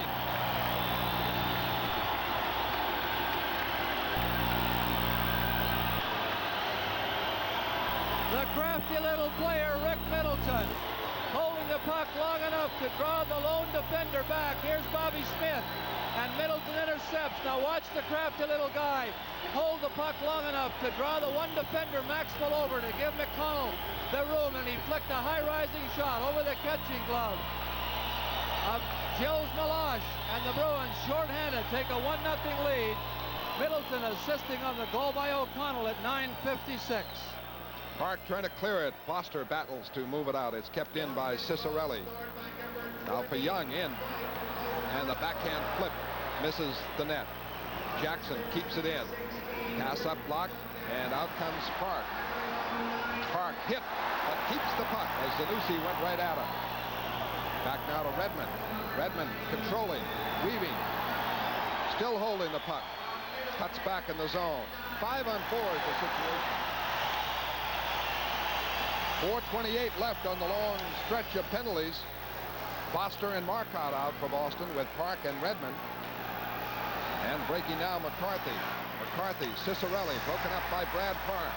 1-0 Boston, and Park able to clear it out.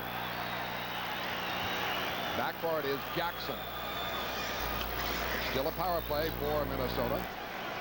And Jackson carries it out. Fires it up on the right.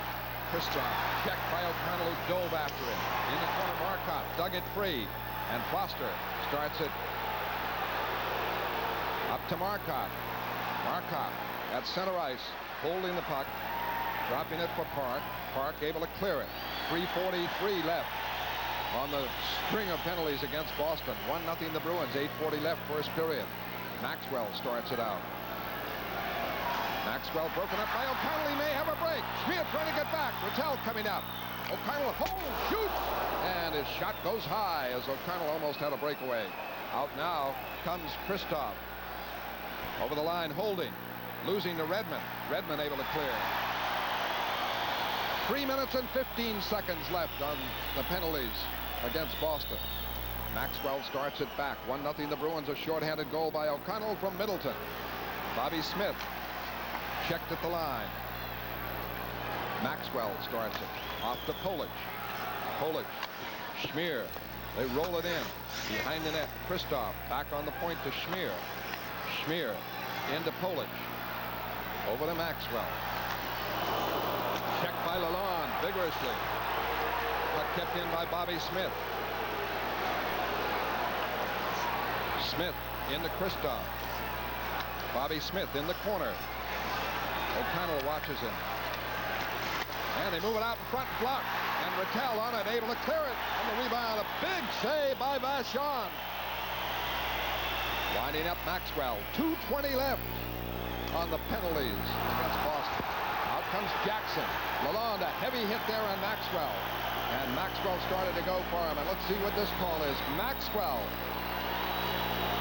and Lalonde.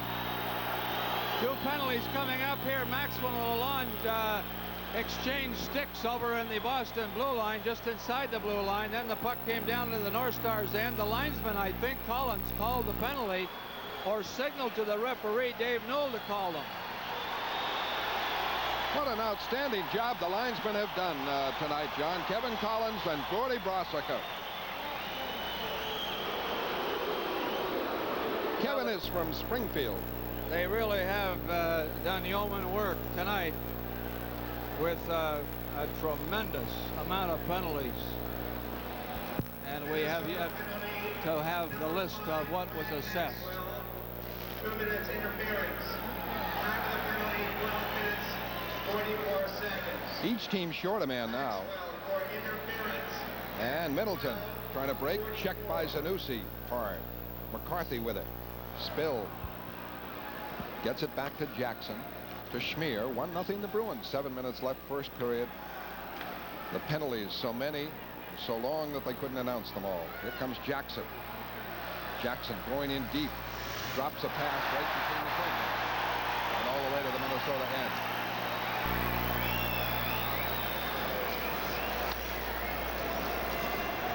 I think somewhere they've missed a penalty up there. I don't know what has happened, Fred. 4 minutes must have been assessed against one player, but I don't know what's going on down below in terms of the penalties at this moment. At any rate, Boston leads 1-0. Schmier clears it in. Back for it, Redmond. The goal by O'Connell from Middleton. A short-handed goal by Mike O'Connell. Out comes Park now. Park coming on Jackson. Across the line, still with it. Into the corner, flying, looking for Middleton, maybe. Rolled it in front. Kasper couldn't get it. Park wheeling, able to keep it in again. Into Kasper. Kasper for Park again. A penalty coming up on Minnesota. As Park in the corner is bumped by Schmier. And a penalty on slashing the call. And out goes Zanussi. With 5:58 left. Slashing.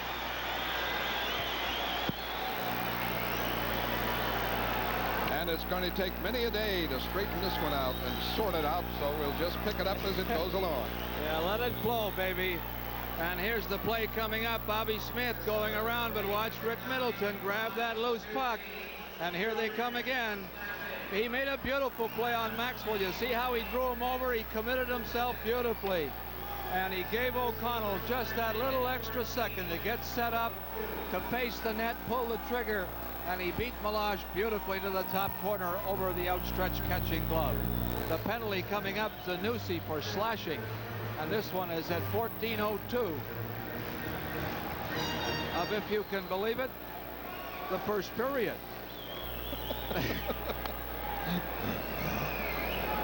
Who's going to get the sandwiches? All right, 2 Minnesotas in the penalty box. Why Lalonde's penalty never showed up there, I don't know. Well, he gave it to him for interference, so that didn't allow Lalonde to get a penalty. I don't understand that, because I thought the linesman called the penalties, and I figured he was going to give one to each player. And Cashman's still in the box. There were 2 Bruins. Now there's only 1.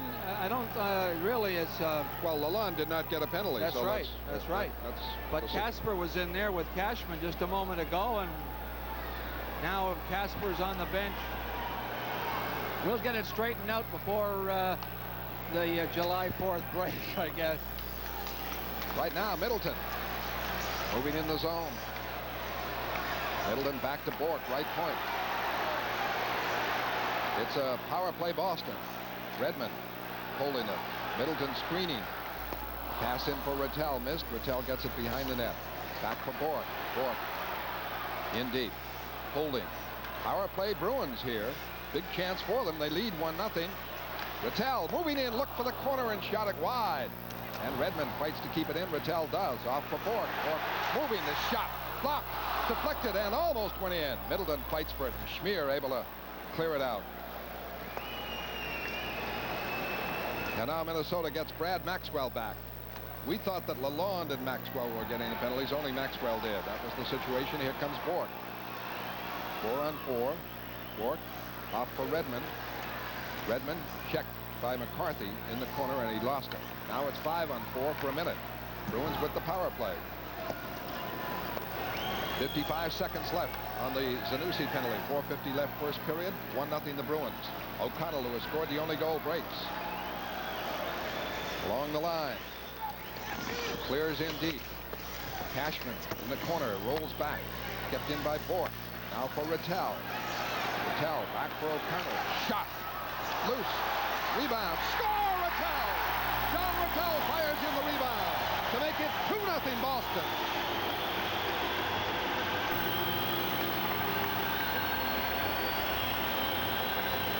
The slick passing John Rattel. Watch him make a beautiful play here. Back to O'Connell to set him up for a drive.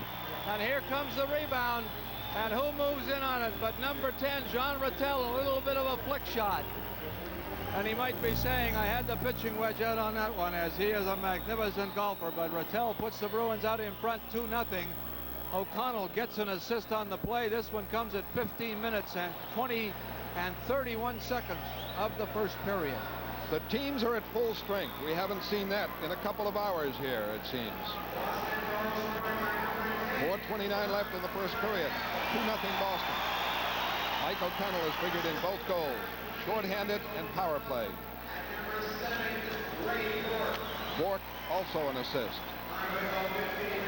In the Boston end, Park trying to move it out. Gets it around now for Kasper. Offside, Dwight Foster, who's playing right wing. Jerry Cheevers and Glenn Sonmors each have to improvise. Beautiful play here by Jean Rattel. Watch him swing towards the net right there. Now drop it back, which means he freezes that point man for the North Stars. He doesn't recover until O'Connell gets the drive away. That's the key part of that play, allowing O'Connell a little extra time by Rattel's motion towards the net to freeze that man. Minnesota trying to come back, and the play broken up by Foster. And back now comes Jackson. Polic rolls it in, stopped by Redmond, out for Kasper. 2-0 the Bruins. Foster looking for it, gets the shot, and he is knocked into the corner and hurt. Foster hit into the boards as he fired that shot. It was Jackson, I believe, who tagged him. A big defenseman, Don Jackson, 6'3", 210 pounds. Let's pause 5 seconds for station identification. This is the Boston Bruins Television Network. This is TV 38, WSBK-TV Boston. Just at the moment that you take to shoot the puck, you look down and look at this. And he just caught him beautifully with the shoulder and crashed him into the boards. Jackson on Dwight Foster shook him up, but he'll be back. And he has had impressive statistics so far this season for the Bruins, with some excellent work, not only at center ice, but also on the wing.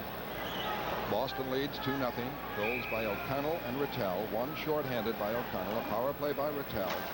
Penalties galore, delay, and so we're only in the first period after about an hour and a half. A lead for Kristoff, trying to move in, and Vachon knocked it away into the corner. Kristoff back to Schmier. His shot deflected wide. Kept in by McCarthy. Pass blocked by Cashman. Cashman starts it out. Now to Redmond. Back on the wing, the Bruins offside. Marcotte in ahead of the play. Be sure to join us on TV 38 tomorrow night at 8 for Dustin Hoffman and Anne Bancroft in the unusual comedy, The Graduate. That's Friday night at 8 on TV 38. 2 goals, both by the Boston Bruins. One shorthanded by Mike O'Connell from Rick Middleton at 9:56. Rattel is 11th of the year from Bork and O'Connell at 15:31. High shot Bork, saved Meloche. Dropped off for Schmier. 3:17 left. Lalonde checking, and Kristoff starts it out. Kristoff checked by Marcotte. Broken up by Lalonde. He may have a breakaway. Here comes Lalonde trying to break in. Save Meloche, and he crashes into Meloche after Meloche made that block. Bobby Lalonde breaking away and firing, and Meloche made the stop. Bobby Lalonde breaking away from number 17, Young, had a half a stride on him, tried to convert with a high drive, but got it away. But Meloche went down and blocked it, but took a heavy hit in the process, and there has been a lot of that so far in this hockey game, as we will add the penalties for you when we get them. 4'8", that's not his size. He's 5'5". He has 4 goals and 8 assists. Jim Craig, the Boston goaltender, looking on as Zanussi rushes out. The pass for Kristoff is delayed. Puck batted up and taken out by Bork. 2-0 the Bruins. 2:50 left, first period.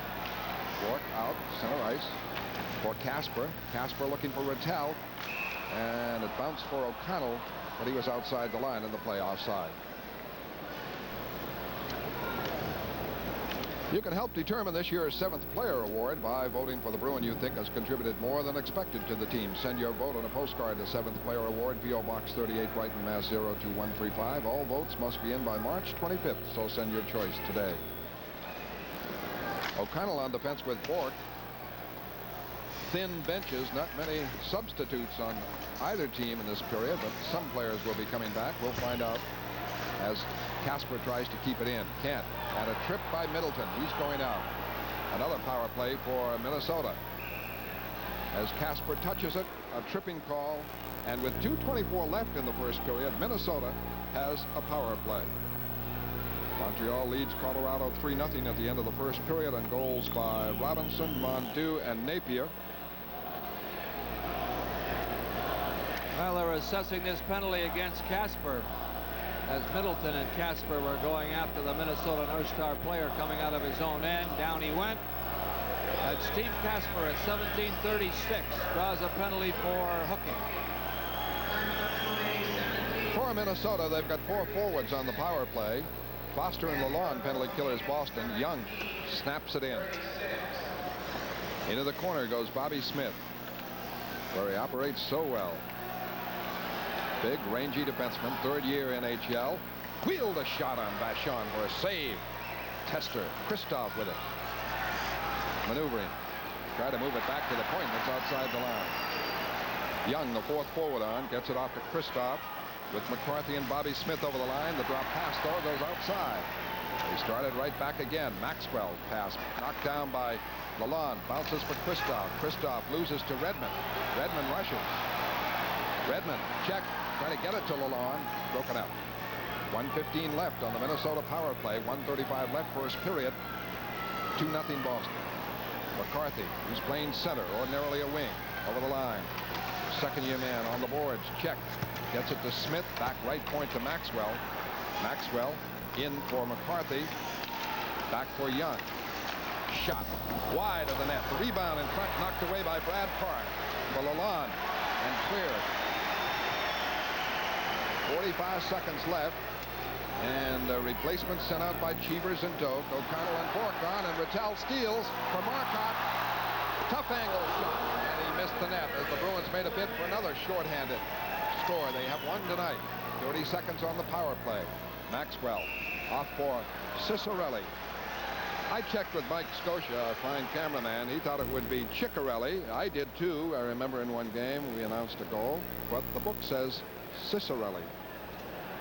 Well, I can remember Jack McIntyre scoring a winning goal in a playoff game against the Red Wings, and in the dressing room he changed the spelling of his name, so you don't know from one day to the next.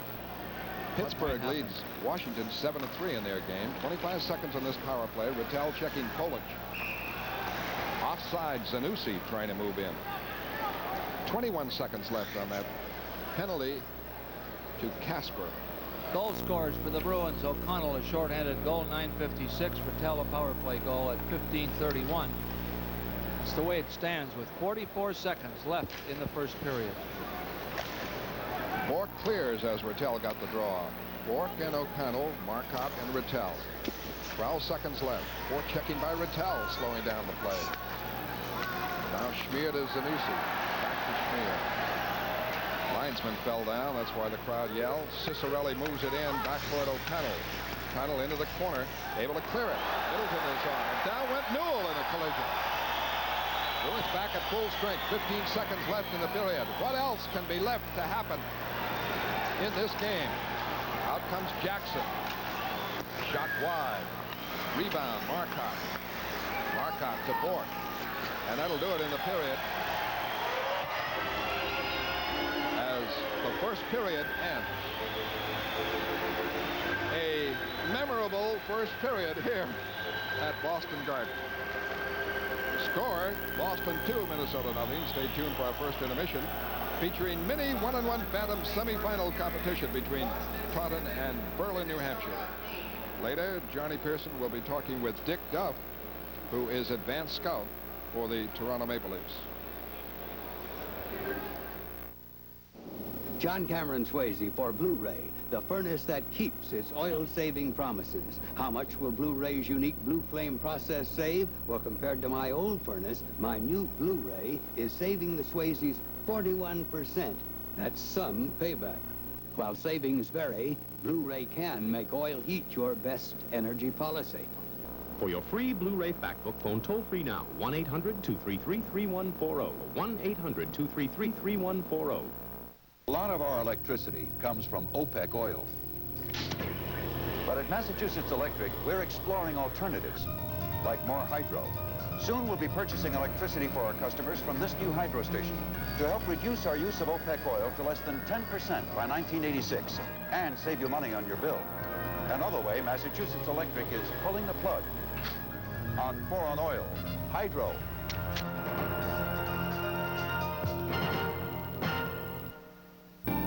If your next Pepsi has a star on top, it could be your lucky star in the Pepsi Payoff Cap Game. Just peel and what you see is what you win. A TV.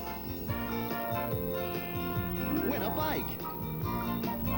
Or win instant cash. Get the idea? And if you spell out Pepsi Spirit, you win $500. So come on, play Pepsi Payoff Caps and peel yourself a winner. Today, business travelers like you are flying to USA on U.S. Air. Because U.S. Air is constantly expanding its routes, its schedules, and its service to fit your business travel needs. With 5,500 flights a week to over 70 cities. For your next business trip, fly the USA on U.S. Air.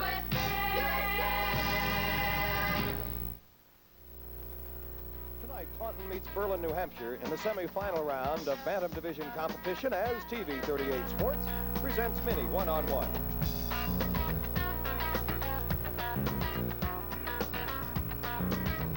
Brought to you by your local New England Volkswagen dealer, where you can get immediate delivery on all gas and diesel Rabbits. Well, that shot we saw just now in slow-mo was the one that moved Agawam into the championship round. And these two teams, Taunton and Berlin, New Hampshire, would like to join them there. Taunton yet to be scored on. That's right. Randy Chappell, the only goaltender so far left in the competition that has not yet been scored on. But they were on the attack first. Mike Brady, 14. Larry Rasconi, 11. That's Rasconi coming down the right wing side. Carries it all the way in. Tries for the backhander. And did it ever go across? No ruling yet. From the reaction of the Taunton folks, I think they're saying that that was a goal. We're going to see have it to again. Wait and see. Here it is in slow-mo. We'll check it this way. That's Rasconi. Goes for the backhander. It is on the line, and it is across the line. It is over. It is a goal. Taunton 1 and Berlin, New Hampshire, nothing. Berlin comes down on the attack. Remember, Taunton has yet to be scored upon. Backhand off the side of the net. Centered out front. Shot off the post and score. Taunton has now been scored upon, and it's a tie at 1-1. Well, we're going to have to see this one again. There was a lot of crisp action around the net. There's Chris Jones. Speaking of Chris, and here's the shot off the post, and here's Chris Jones again, right from behind the net, and off the post, along the line, tucked back in. 1-1 tie. Both teams have scored. Now we're to the 2-on-1. Mike Travers is number 9. Slides it in front. There's the backhand. Where is the puck? I think it's under the goaltender. Taunton fails to score. Peter Donovan held. 1-1 tie after 3 shots in the semifinal round between Taunton and Berlin.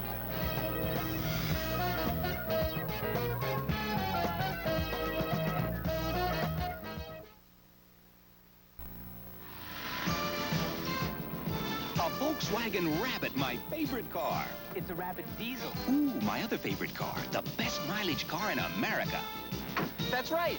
Did you know if everyone drove one, we could save half the fuel we use for transportation every year? So you drive a Rabbit because you're trying to save energy. Yeah, but also because I pay for my own gas. Immediate delivery now on all gas and diesel Rabbits at your New England Volkswagen dealers. Okay, here's Taunton And Mike Travers getting that puck over to Mike Brady. Brady goes behind the goaltender, Peter Donovan, but was not able to get it over him. Right into the pads and body of Peter Donovan. Close that left arm on it. Berlin on the attack. Number 7 is Chris Jones, who scored for them before. And Wayne Valeri is with him. Jones to Valeri, turns and guns, and a save, and it rolls off into the left corner again. Back again, and time elapses before they get another shot away. And it stays tied 1-1 as we go to the penalty shot. A lot of activity by Berlin in front of the net. Randy Chappell made a couple of nice saves. We've probably seen 1 or 2 of them here.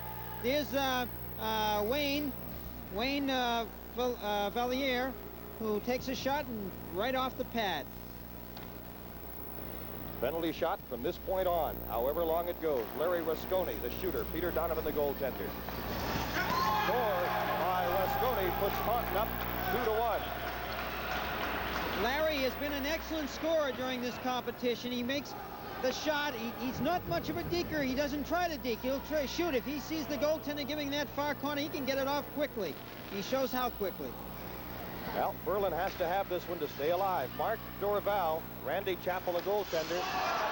And Dorval can't get a shot away. Taunton moves on into the final round. They will face Agawam, 2 Massachusetts teams in the championship. Final score here, Taunton 2, Berlin, New Hampshire 1. Brought to you by your local New England Volkswagen dealer, where you can get immediate delivery on all gas and diesel Rabbits.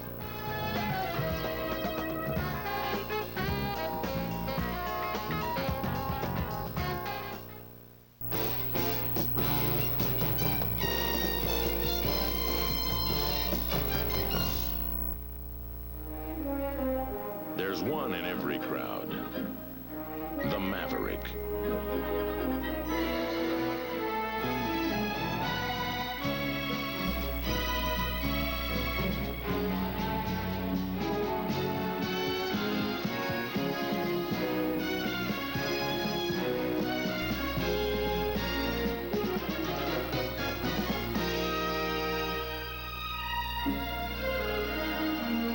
And when you've got him back, you head for the mountains. Bush. Head for the beer that always goes down smooth as a mountain stream. Bush. Brewed the natural way for a taste as smooth as its name. Bush. Head for Bush beer. Head for the mountain. Head for Bush beer. Head for the mountain. Head for Bush beer. When you gotta get going, you wanna go right.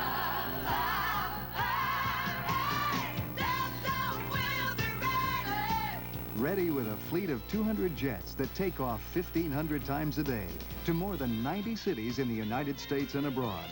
Call Delta or your travel agent.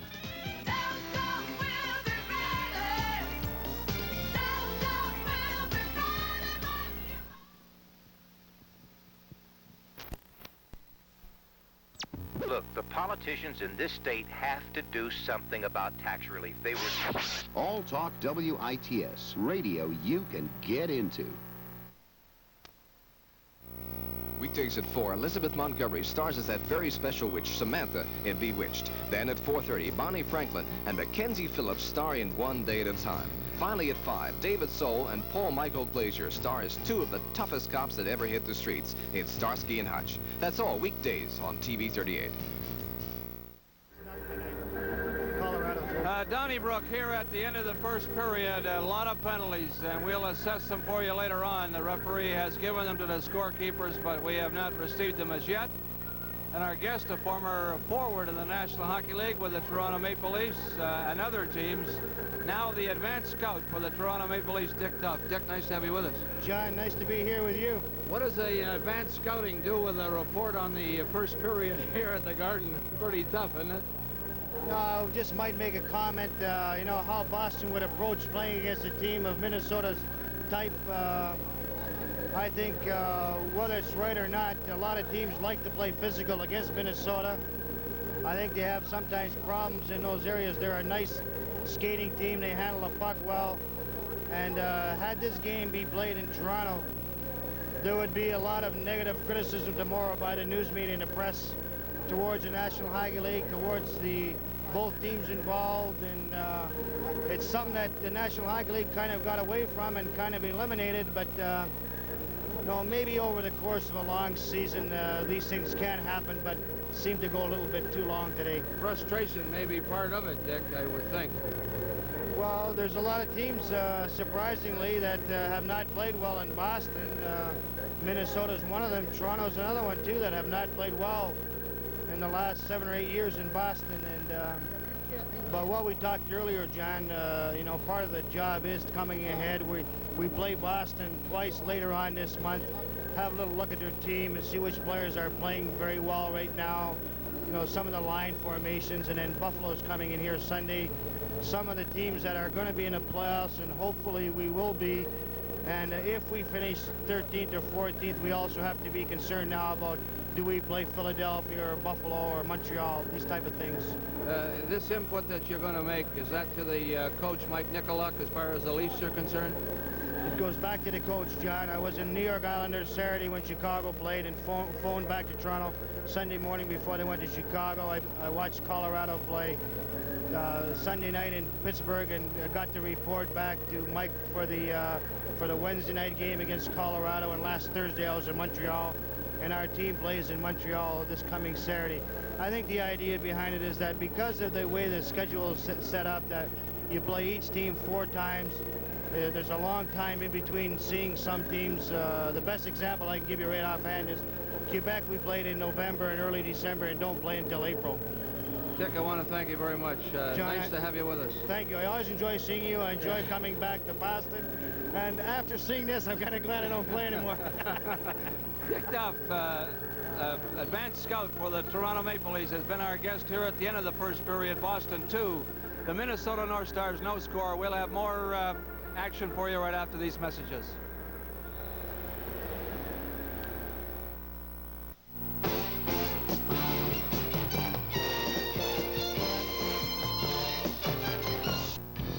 Purolator Courier presents a revolutionary way to fly your small package overnight. A way to fly it for a lot less money than you're probably used to paying. A way to fly it on the ground. You see, with Purolator, you'll never have to pay for a plane when a van will do. Of course, if you really need a plane, we can fly your package almost anywhere overnight. Purolator Courier, the giant of the overnight package delivery business.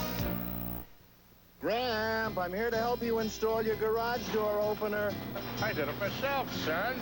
It's a Stanley. Hey, Dad. Thanks for the garage door opener. I'll show you how to put it up. We did it this morning. It's a Stanley. Yeah. Harry. Oh, happy birthday, dear. You did it yourself. It's a Stanley. Stanley, we want to help you do things right. Now available at Bradley's and Caldor stores. This line caps 10,000 bottles an hour, and when it breaks down... Bill, we've got trouble. Our headgear just blew, and you've got the only spare. But I'm over 1,000 miles away. Listen, go to the post office and use express mail next day service. They'll get it here. Overnight delivery, just $10 for 6 pounds. Hey, the express mail package already? Eddie, are we back in business? Yep. From over 2,000 post offices. Express mail next day service. When you need it overnight, we deliver.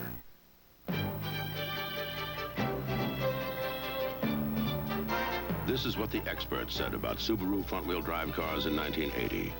A structural package bristling with near Mercedes solidity, car and driver. Many similarities to BMW, both inside and out. Popular science. Reliable, inexpensive to maintain, road and track. And in our opinion, Subaru for 81 is even better. Available at your local New England Subaru dealers.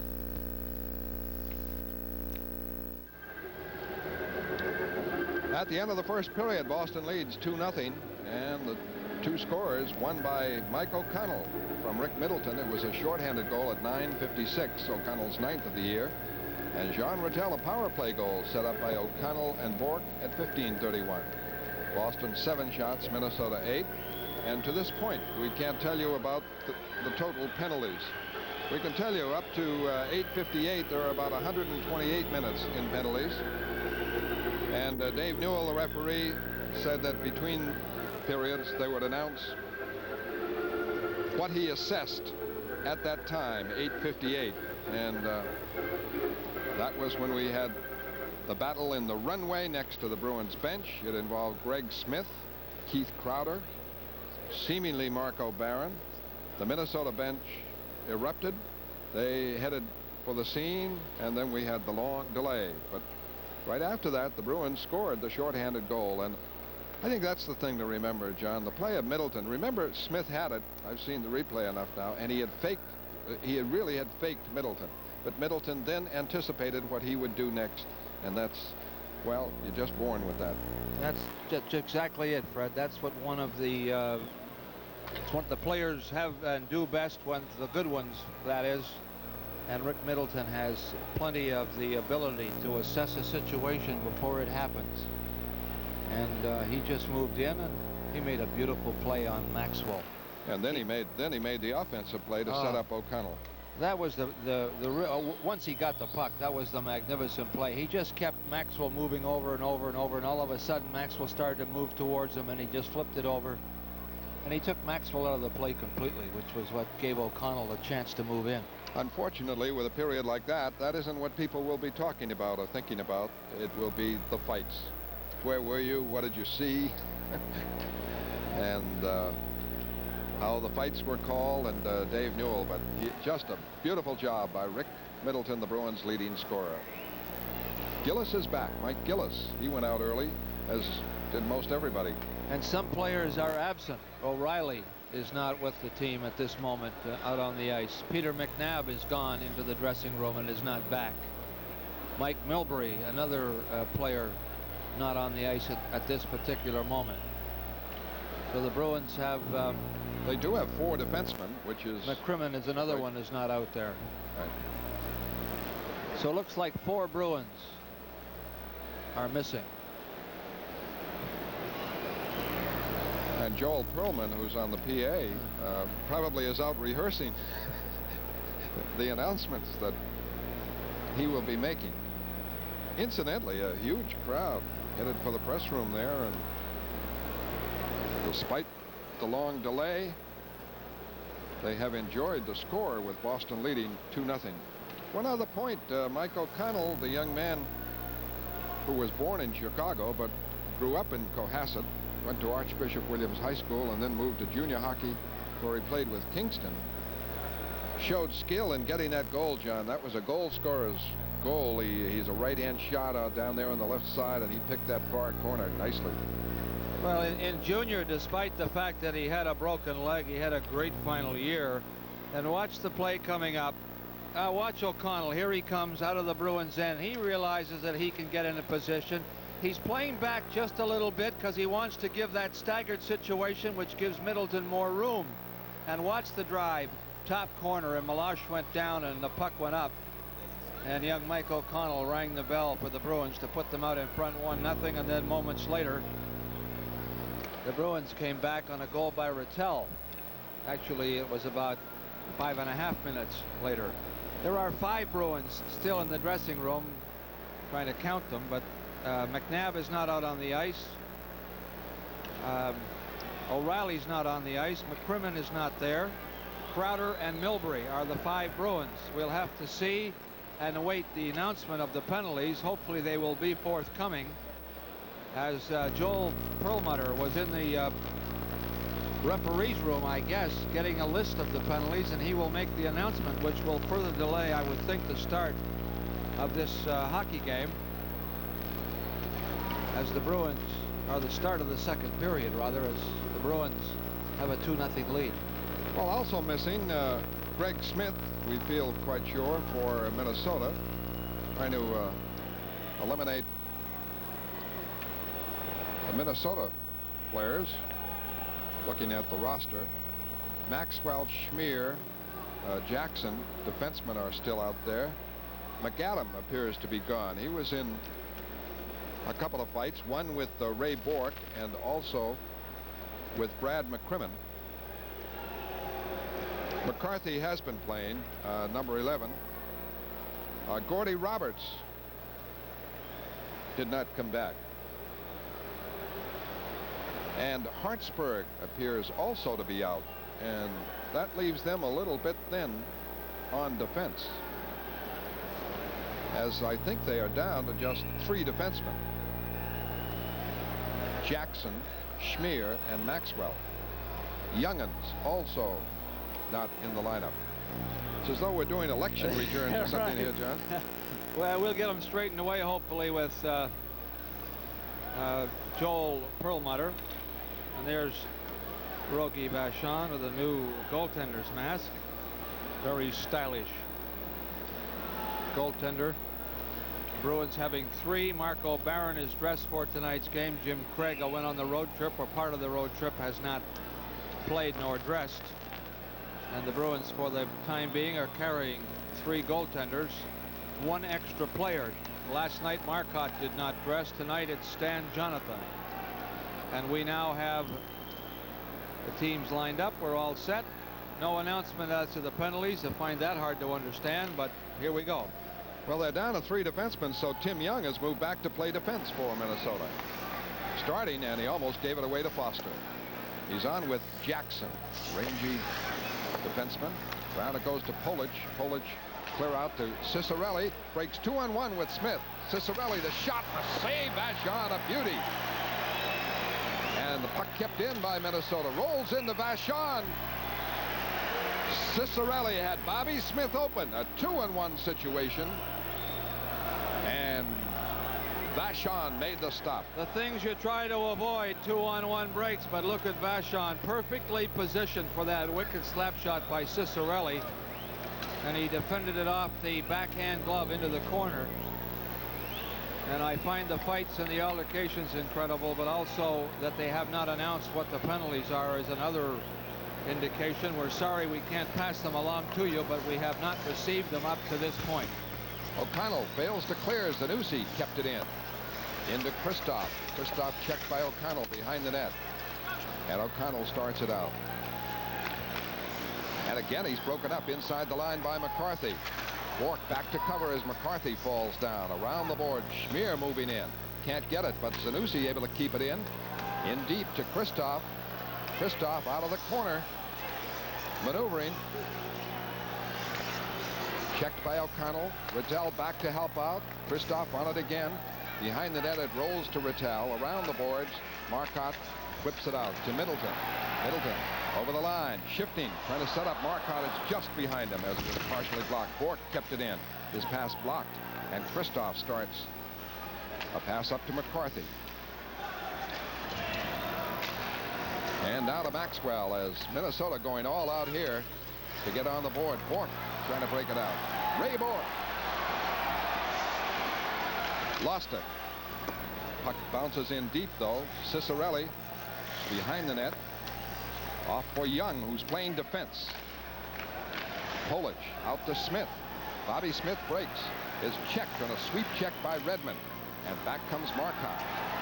A wide open game. Bruins would like to tighten it up a little bit. Marcotte a backhander in, a save by Meloche. 2 minutes into the second period. 2-0 Boston. Smith coming back. Pass up. Blocked by Redmond. Redmond on the right wing to Middleton. Middleton wheeling, maneuvering, can't move in, and back comes Young. Young clears in. Remembered he was a defenseman. Vachon battling for it behind the net. Flipped it on the boards to Redmond. Away to Cashman. Cashman looking for Lalonde. A lead pass. Lalonde into the corner with Gillis there. Can't set him up in front. And the puck cleared out by Bobby Smith. Park from Redmond. Back it goes for Gillis. Gillis trying to move in, fell down. He'd have gone in cleanly. Lalonde trying to keep it in. Lalonde, Cashman, Gillis the line. Around the boards to Kristoff it goes. Swept out. Will be icing. With the score of Boston 2 and Minnesota 0, let's pause for this message. This is what comes of technology in the right hands. The Canon palm printer. With plain paper tape for clear printout in its own travel compartment. Plus memory and display. The smallest Canon printer yet. To work wherever you do. The Canon palm printer. Plain paper printing palm size. Cannon palm printer, perfect for this tax season. Minnesota has 5 players on the bench right now, plus the backup goaltender. So you can see this game, long way to go. Foster keeps it in with O'Connell. In deep for Marcotte. A shot deflected to Meloche, and he made the save. Rattel, Foster, and Marcotte.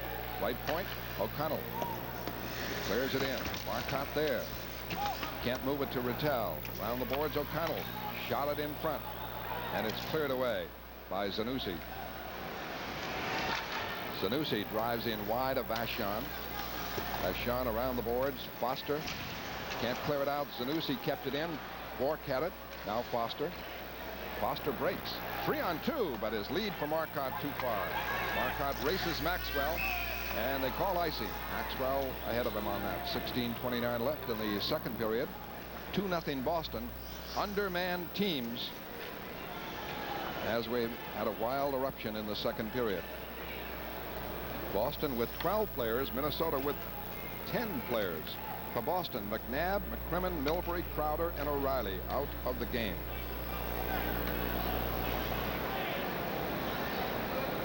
Lalonde lost the draw. Shot Young, blocked in front. Bobby Smith, the backhander, a save. Vachon. Lalonde back to get it. He's with Gillis and Middleton. Redmond cleared it up, and this will be icing. Tim Young playing defense with only 3 defensemen left on the roster for Minnesota. And icing against Boston and a face-off in the Bruins end. They play Buffalo on Sunday night here at the Garden. Pittsburgh in front of Washington 7-5, and Montreal leads Colorado 5-0. 2 other games. 4 minutes into the second period here. Kasper and Bobby Smith on the face-off.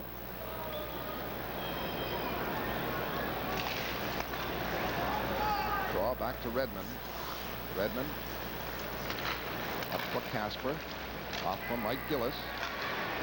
Fed in wide of Meloche. Jackson tips it up the right side. Cicerelli clears, and this will be icing, but it rolls to Vachon. Has to make the play. Can't get it to Park. Park checked in the corner, battling. And he ties it up. Upcoming television games. The Bruins against the Buffalo Sabres Sunday night at 7. The Bruins at the St. Louis Blues. Hot team in the National Hockey League. That will be Tuesday night. Next Tuesday night at 9. And the Bruins at Minnesota Wednesday at 8:30. Face off to the right of Vachon. 15:43 left in the second period. With 2 undermanned teams, the pace will be slower for sure as they take time setting up. McCarthy with Kristoff and Zanussi. Maxwell and Schmier on the Boston line is Foster, Cashman right, and Gillis left, as Cheevers has to improvise with the players out. Shot. Smallest Canon printer yet. To work wherever you do. The Canon palm printer. Plain paper printing, palm size. Cannon palm printer, perfect for this tax season.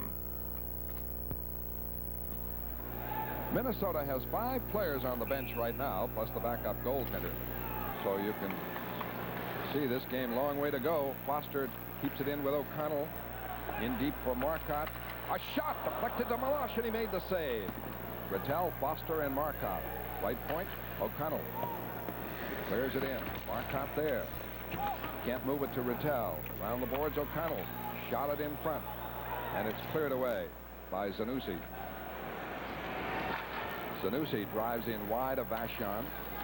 Vachon around the boards. Foster can't clear it out. Zanussi kept it in. Bork had it. Now Foster. Foster breaks. 3-on-2, but his lead for Marcotte too far. Marcotte races Maxwell, and they call icing. Maxwell ahead of him on that. 16:29 left in the second period. 2-0 Boston. Undermanned teams as we've had a wild eruption in the second period. Boston with 12 players, Minnesota with 10 players. For Boston, McNabb, McCrimmon, Milbury, Crowder, and O'Reilly out of the game.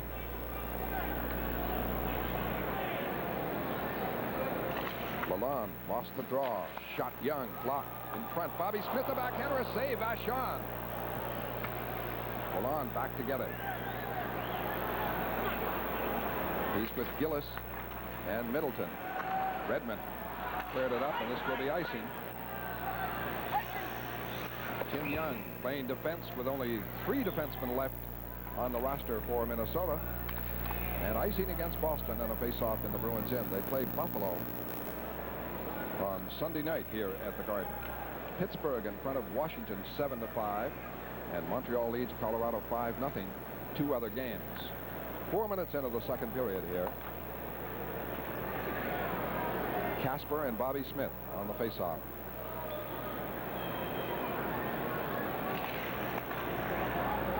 Draw back to Redmond.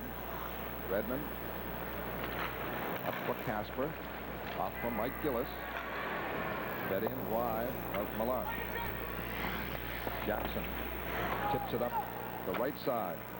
Cicerelli clears, and this will be icing, but it rolls to Vachon. Has to make the play. Can't get it to Park. Park checked in the corner, battling. And he ties it up. Upcoming television games. The Bruins against the Buffalo Sabres Sunday night at 7. The Bruins at the St. Louis Blues. Hot team in the National Hockey League. That will be Tuesday night. Next Tuesday night at 9. And the Bruins at Minnesota Wednesday at 8:30. Face off to the right of Vachon. 15:43 left in the second period. With 2 undermanned teams, the pace will be slower for sure as they take time setting up. McCarthy with Kristoff and Zanussi. Maxwell and Schmier on the Boston line is Foster, Cashman right, and Gillis left. As Cheevers has to improvise with the players out.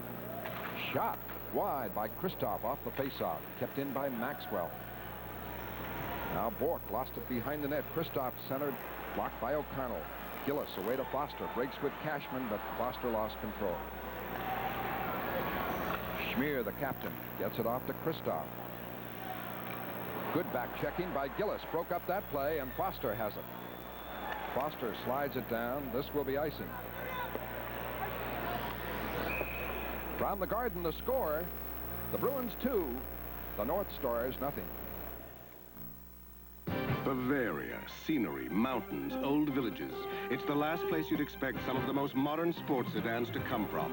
Like this new Audi 4000 5+5. It has an advanced 5-cylinder engine, plus a refined 5-speed transmission. And it has front-wheel drive pioneered by Audi.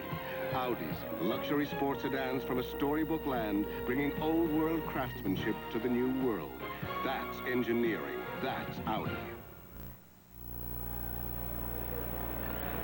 The fans look on, and Minnesota just has 2 lines, John. That's it. Well, they're missing 7 players. Of course, some may be back shortly. We don't know what the penalty assessment was on all those players. Until we do, we don't know whether any of them are going to be back, but they're missing 7 out of 17. Redmond with the draw. He's on with Park. Rattel, Marcotte, Middleton the line. Rattel starts it away. Up for Marcotte. Marcotte in front. The shot goes wide, actually.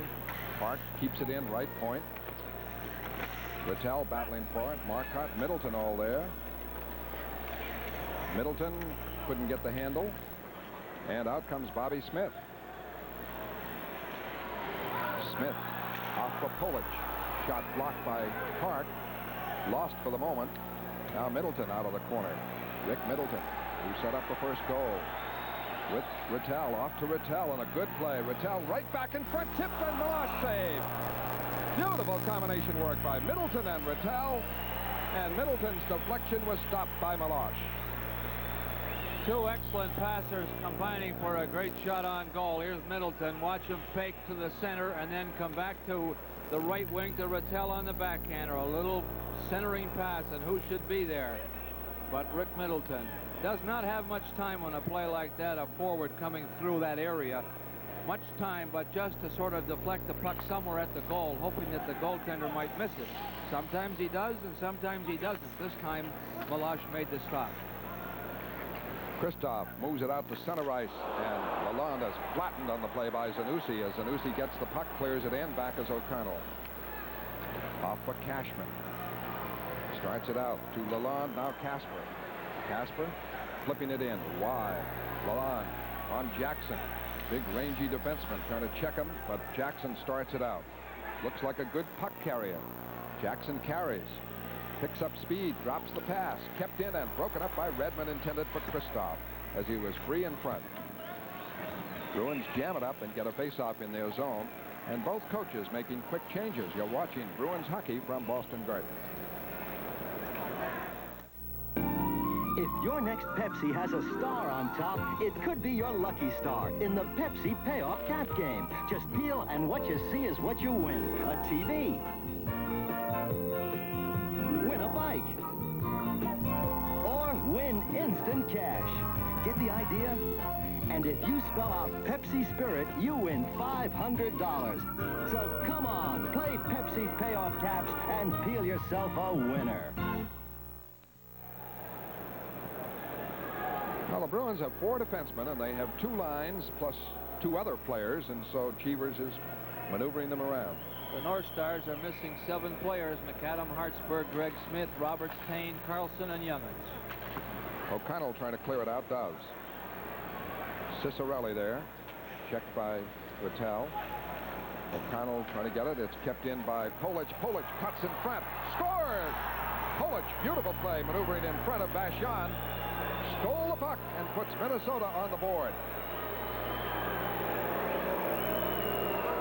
When you're struggling to be consistent, these things tend to happen, and here comes Polic moving through, and he makes a beautiful double shift on Vachon.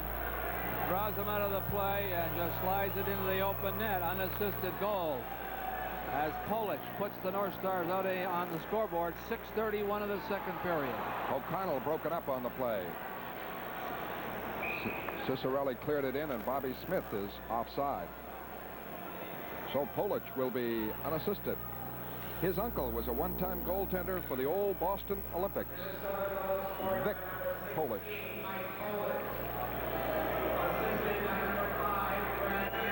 Brad Maxwell gets an assist. Cicerelli gets an assist, too. Redmond clears it up. Bruins can't move in. Now Redmond drives it in around the boards. Marcotte on it. Pokes it around the board. Cicerelli just fires it out. O'Connell drives it up. Stopped there by Schmier. Schmier's play in. Stopped by O'Connell to Middleton. With O'Connell breaking. O'Connell over the line. Check. Can't get the shot off. And Cicerelli starts back. Fires in wide of Vachon. 12:37 left, second period. Boston leads 2-1. Redmond's broken up, but O'Connell follows up with it. A good break here for Boston. O'Connell ran into Marcotte, though, and no play made. Now it's over the line. O'Connell there, checked, and broken up by McCarthy. Marcotte fights for it, can't get it. Kristoff starts it out. Away to Zanussi. Broken up by O'Connell at the Boston line. Bruins fight for it, can't get control. And out of it comes Young. He's playing defense. Young gets it to McCarthy. McCarthy maneuvering well over the line. Still going with it. His shot blocked. Now it deflects to Middleton. He's out 3-on-2, the Bruins. Middleton for Kasper. Kasper trying to get it back. And when he did, it was too late for Middleton, cutting in front. Puck batted up now to Zanussi. Right back, fires in the Boston end. Both teams played last night. Both undermanned. Minnesota more than Boston right now. Hart fires in wide of Malash. Cashman in the corner fighting for it. And Cicerelli gets it out. Polic broken up. Cicerelli loses to Rattel. Rattel hit by Maxwell. Back comes Smith. Over the line. Broken up by Cashman, and the puck clear. Now Maxwell coming back for Minnesota. Fires in. And Cashman and Maxwell ready to go. Brad Maxwell and Cashman.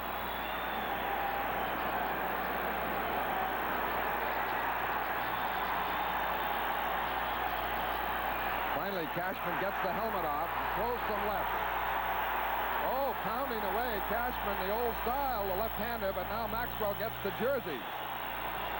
And finally, the linesmen move in. So Cashman did a good job once he got the helmet off Brad Maxwell. And they will be going out at exactly 9 minutes of the second period.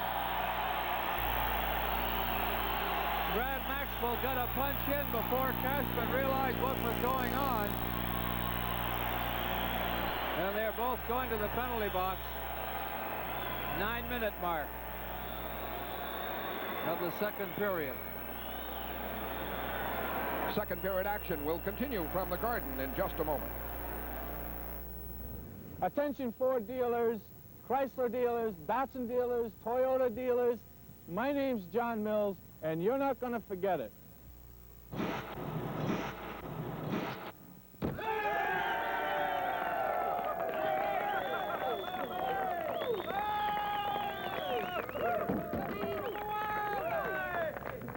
John Mills Chevrolet, Brockton.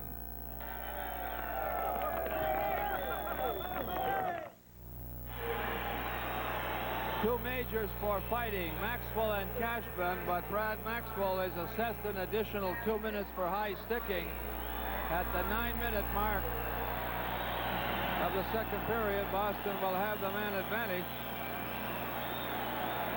And maybe you're going to be a further assessment by the referee. Maybe a bench minor penalty coming up as they are hot under the collar behind the North Stars bench.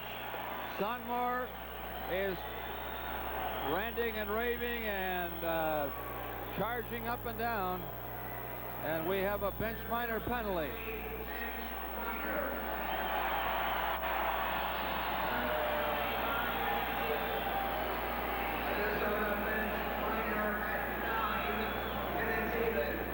Boston will have a two-man advantage for the 2 minutes at least.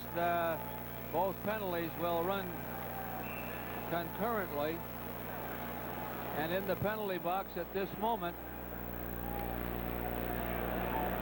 Cashman's in there with Maxwell. Paul Schmier is also over in the penalty box. Maxwell and Cashman received 5 minutes each for fighting, but Maxwell received an additional 2 minutes for high sticking. And then a bench minor penalty was assessed against the North Stars, who are short of players as it is. They now have 3 men in the penalty box. This penalty is called at the 9-minute mark. Big break for Boston, and actually Minnesota had picked up the pace and seemed to have an edge in skating on Boston even before the Polish goal. So Polish is out there with Jackson and Schmier. Boston a two-man advantage. Rattel, Bork, and Middleton the line with Park and Redmond. Schmier trying to clear it. Round the boards, Park kept it in brilliantly. Moves in cautiously. Fires, save, rebound. Bork scores! Ray Bork on the rebound of a Brad Park shot. A power play goal with a two-man advantage, and the Bruins lead 3-1. 9:13 of the second period. Meloche could handle a wicked drive by Brad Park, but he kicked the rebound right onto the stick of Ray Bork, and he just teed it up. He took a look, and he fired, and he got it up high enough to get it over the prone Meloche, and it's 3-1 Boston. The goal comes at 9:13. A power play situation will continue for the Bruins. It's now 5-on-4. Rattel, Bork, Middleton with Park and Redmond still. Schmier trying to clear it. It's Polish. Park keeps it in. Off for Redmond. Redmond a shot. Oh, what a stop by Meloche. A wicked drive by Dick Redmond from just inside the blue line, and Meloche made a glove save on that one. They don't shoot the puck any better than this one, and it takes off. High rising drive, and Meloche, boy, beautiful stop. Coming out with that catching glove. That was a wicked drive by Dick Redmond from just inside the blue line. 1:34 left on this second penalty, the bench minor, and the draw to Jackson, and he's able to clear it. Jackson on defense with Schmier. McCarthy is up front with Polish. A 3-1 Boston lead. They have 2 power play goals and a shorthanded goal. And Polish, the Minnesota scorer. Redmond, who broke in with Minnesota, rushes. A lead in. Back first is McCarthy. Bork dug it out. Got it back to Park. Park fires. Save Meloche. And he deflects it into the stands on a face-off call to the left of the Minnesota goaltender. Exactly halfway through the game. Delayed by a long series of fights and penalties in the first period. Boston coming out with a 2-0 lead on a shorthanded goal by O'Connell. A power play goal by Rattel. Polish scored for Minnesota here in the second period, and then Bork, a power play to make it 3-1 Boston. A minute left on that penalty. The bench minor.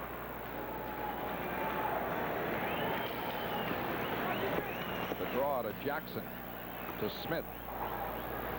Smith able to clear it all the way to the Boston end. Kristoff and Smith are on. Still Rattel, Middleton, and now Bork. Replaced by Lalonde. Cheevers has to think of his defense pairings. Lalonde over the line, trying to get away from Young. Into the corner. Left it for Rattel. Rattel out of the corner. Back for Park. Has trouble handling it and is broken up on the play by Bobby Smith. 27 seconds left. Redmond to Lalonde. Rattel over the line with Middleton. 2-on-1. Trying to hit him in front, and it's broken up by Jackson. And Jackson able to clear it. Big play there. Rattel's pass was not as crisp as he wanted it for Middleton. Middleton would have been in alone. 7 seconds left in the power play. Redmond trying to move in on the play offside. 9:03 left here in the second period. With the score, Boston 3, Minnesota 1. Bruins hockey will continue in a moment. Tomorrow, will you wake to another gray day or rise to an eastern sun? When you need the sun, there's only one. It's waiting for you. And only one airline can take you to so much of it, to so much of Florida, of the Caribbean, of Mexico, to so much of the sun you need at a price you can afford even this year. When you need the sun, there's only one. Eastern. When you need the sun, there's only one. Face-off outside the Minnesota line. The penalty almost up. It is up. Bork rushes. Man fell down. Bork over the line. Holding. His pass in is blocked, though. Stolen by Kasper. Kept it in. Couldn't set up Foster. And Schmier trying to come out. Broken up by Kasper. Kasper couldn't get it to Bork in front. Mike Gillis back for Bork. Bork checked on the play. Pokes it in deep. Foster battling Schmier, and the puck jammed up in the Minnesota end. 8:33 left. Second period, 3-1 Boston. Goal scorers in the hockey game. Mike O'Connell, a shorthanded goal at 9:56 of the first period. Rattel came through with a power play goal at 15:31 also in the first period. That's the way it stood, 2-0 Boston. Polish scored from Bobby Smith, and Ciccarelli at 6:31 of this, the second period, is 5th of the season. And Ray Bork is 21st of the year from Brad Park at 9:13, a power play goal for the Bruins. They're 71st of the year. 3-1 Boston. Kasper is centering Gillis, the newcomer from Colorado, in a trade for Bob Miller with Foster. Foster breaks it up for Gillis. Gillis can't set the play. Bats it in wide. Kasper fighting for it, bumping with Schmier. He's checked. Gillis out of the corner, holding it smartly. Now losing. Ciccarelli breaks out. Ciccarelli broken up by O'Connell. Smith starts the play again with Young. He's playing defense with Jackson. They're trying to move it out. The Bruins forecheck. And out comes Jackson. He's done a lot of puck carrying. And done a good job. And the lead in goes to Polish, playing left wing. Now in the corner, Ciccarelli trying to center it. Check. Rolls it in front. Blocked. Fought for it. Shot wide. Penalty on Boston coming up as Kasper fights for it. Finally they get it, but the Bruins will be shorthanded. A cross-check is the call. And the Bruins will be short. We're in the second period with the score of Boston 3 and Minnesota 1. Hey, did you order 8 designer options for your Olds Cutlass? Yeah. Special fire mist paint, unique multi-stripe, special grill and bumper, luxury velour interior, wire wheel disc, body side molding, sports mirrors? Yep. Sign here. Customizing your Cutlass Supreme, huh? Yeah, how you think it'll look? Oh, about like that. Right now, Olds dealers are selling Cutlass Supremes with the same 8 options for the price of 5. A $700 bonus on new Cutlass Coupes delivered by March 19th from your New England Olds dealer.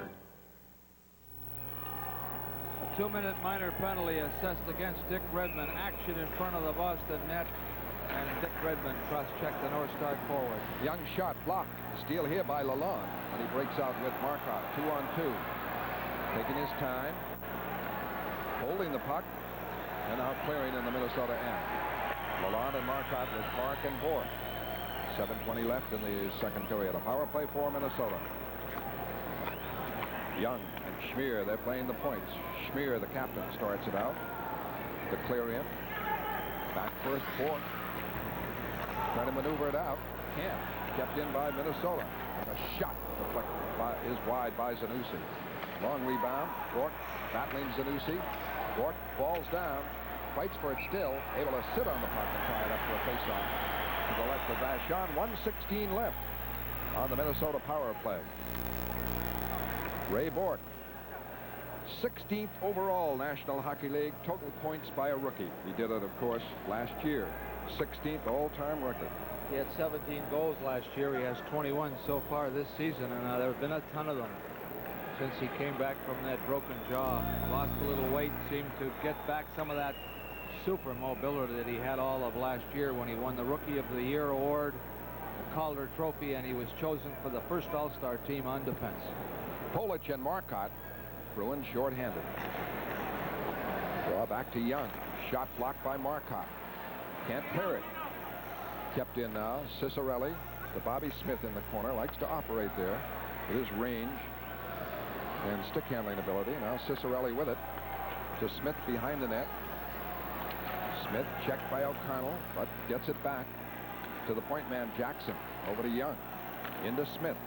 He's the quarterback on it, no matter where he is. He's at left wing now with Cicerelli and Polic.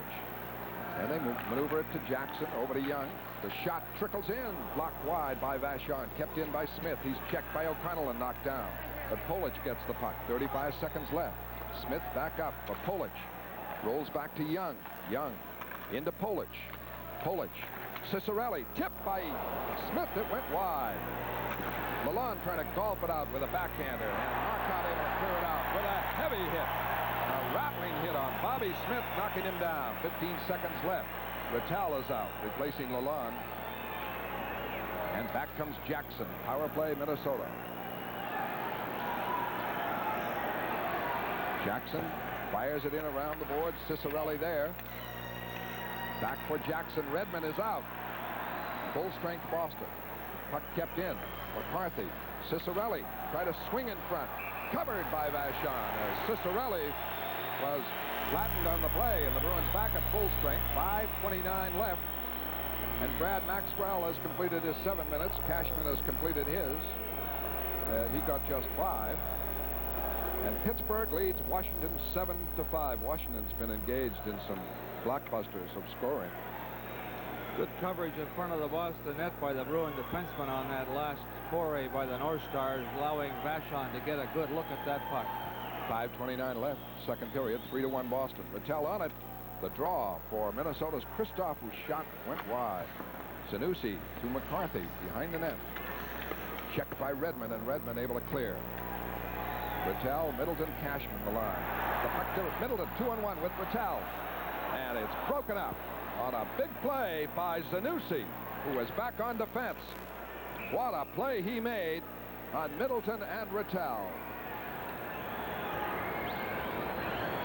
Sometimes when two players get a 2-on-1 break, they stay too parallel. It gives that one defender the more of an opportunity to intercept the pass. Should you get it across, of course, the other guy is golden, but Zanussi made a very good play. He just waited for Middleton to try to throw it across to Rattal, having him at a bad angle, and he just intercepted the pass. Middleton back to Redmond has started away. Now to Ray Bork. Bork Fires in. Middleton after it. Rushes in. Meloche able to knock it away. Schmier knocked down by Cashman.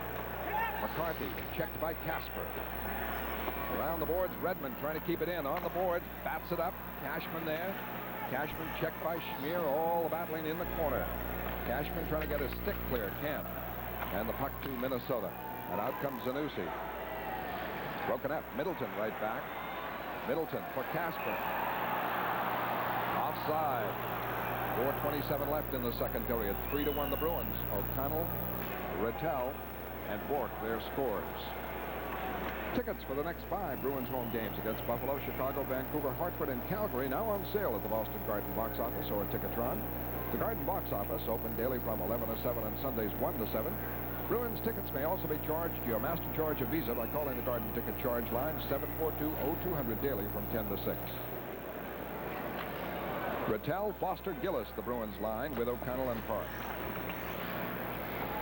Polish starts it out with Smith and Ciccarelli. Way offside. Smith maneuvers, but you can't. Polish must have been, of course, Polish isn't a left winger, and he was in about 30 feet by the time Smith was able to get it over the line. Well, Smith had it over the line, and Rattel made him bring it back into center ice, which, of course, was devastating as far as the other 2 forwards for the North Stars are concerned. But Bobby Smith, a very electrifying player for the North Stars, 6'4", 210 pounds, 27 goals, 56 assists for 83 points last season. A very fine player. Foster for Boston. Checked on the play by Smith, and now Redmond up to center ice, too far ahead of Foster. And this is icing against the Bruins. Let's pause 5 seconds for station identification. This is the Boston Bruins Television Network. TV 38, WSB KTV Boston.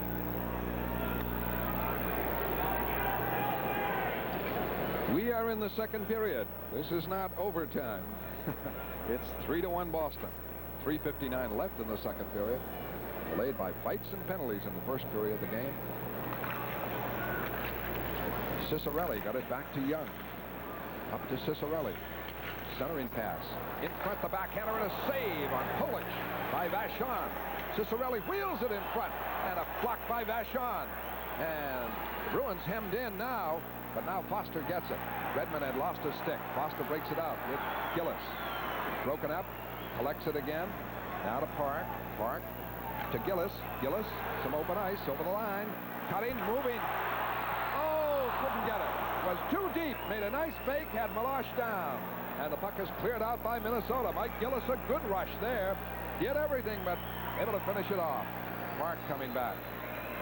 Now to Kasper. Kasper going deep on Jackson. Stops, cuts. To Bork. Bork a shot, blocked in front. And Young wheels it away to center ice. Kristoff checked by Bork, broken up. O'Connell to Middleton. Middleton over the line. Trying to maneuver. Drops it off, still has it. Marcotte back for Middleton. Missed the net, in alone. Bruins fight to keep it in. 2:49 left, second period. Middleton pounded here. Oh, down goes Rick Middleton. He took a quick pounding from the Minnesota Zanussi. And, of course, they would love to get Middleton out of there. 2:47 left. A little bit one-sided, mainly because Middleton didn't realize that Zanussi was going to start fighting, and before he knew it, they were down on the ice. Middleton trying to go after the puck. Watch this right here. And you'll see Zanussi drop his gloves right there and start hammering away. Incredible. May assess this equally, but they should not, as Zanussi took a definite advantage of Rick Middleton. And we'll await the penalties. 2:47 left to play, second period. Well, the Bruins need Rick Middleton out there, and let's see how much he gets. Along with Zanussi. For it was Middleton who set up the first score, a shorthanded bid by Mike O'Connell. Then O'Connell set up the second as Rattel put in his rebound on a power play. Bork put in a rebound of a Brad Park shot on the power play after Polish had scored the Minnesota goal. Minnesota penalty number 9, Ron Tanusi. Boston penalty number 16, Rick Middleton. 5 minutes each for fighting. 5 minutes each for fighting, so they're off. And we have never had the complete announcement of all the penalties that were assessed at about 8:58 of the second period. At 17-13. A couple of other players gone to the dressing room for a little bit of a rest, so each team now down to 9 and 11 respectively. Schmier's pass up, stopped by Mike O'Connell. O'Connell for Bork. Bork winding up, clearing over the line. Checked by Schmier, and the puck fed out into center ice. Breaking Kristoff. Kristoff got that shot away, and it was blocked by Vachon. Good bid by Kristoff. Cashman around to Marcotte. Or Cashman. Good pass to Rattel with Marcotte. Rattel holding, shooting, scored! Goal light on, hold it. Oh, everybody thought it was in. Sorry. Might have hit that stick of Meloche or hit the post. Rattel's bid. The way it bounced out, it looked like it had gone in under the top crossbar, but it hit the post to the left. Bruins fight to keep it in.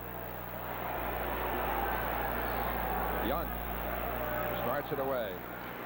Now to Maxwell. For McCarthy over the line. In deep to Kristoff. He's checked by Park. Marcotte fighting Bobby Smith. He kept it in. They centered it. But it rolls out now for Maxwell.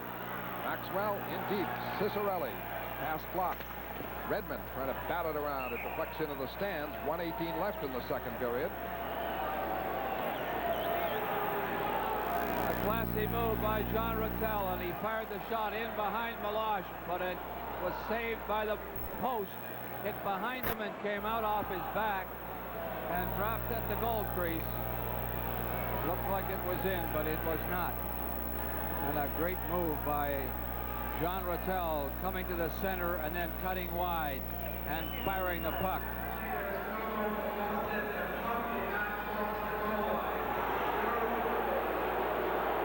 Marcotte went down to talk to the goal judge, and Newell went over to Joel Perlmutter to have him announce that the puck did not cross the goal line. So on the Boston end, Alon to Redmond around the right side for Park. Out to Kasper. Kasper up the middle. One man back. Maxwell trying to move it in. It's broken up by Maxwell. In the corner, fought for. Batted. Face-off call to the left of Meloche.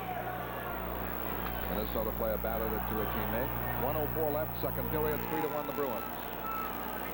Pittsburgh 7, Washington 5. It's got to be third period. Montreal 6, Colorado nothing. Probably a second period score.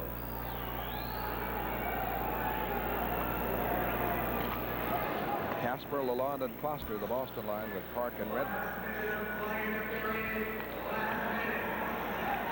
In the center ice, Polish to Bobby Smith. Into the corner. Pass in front. Batted away by Redmond. And Cicerelli went crashing into the goalpost. The Bruins a good break here. Lalonde over the line, trying to shift in, and he's blocked by Schmier. Schmier holding away from Kasper. Gets it to Jackson. Schmier took a hit from Kasper. Jackson, the big defenseman. A shot blocked by Park. Park away to Foster, to Marcotte over the line, right wing side. Back for Foster. Shot. Blocked in front. Deflected now to the corner. Kasper fights Schmier. Schmier and Kasper. And Schmier, a veteran, takes a punch. And Kasper doing a good job now, closes on Schmier, a veteran, good fighter. And Schmier undoubtedly wanted to get back for the rap on the boards that Kasper gave him earlier. And they are going out.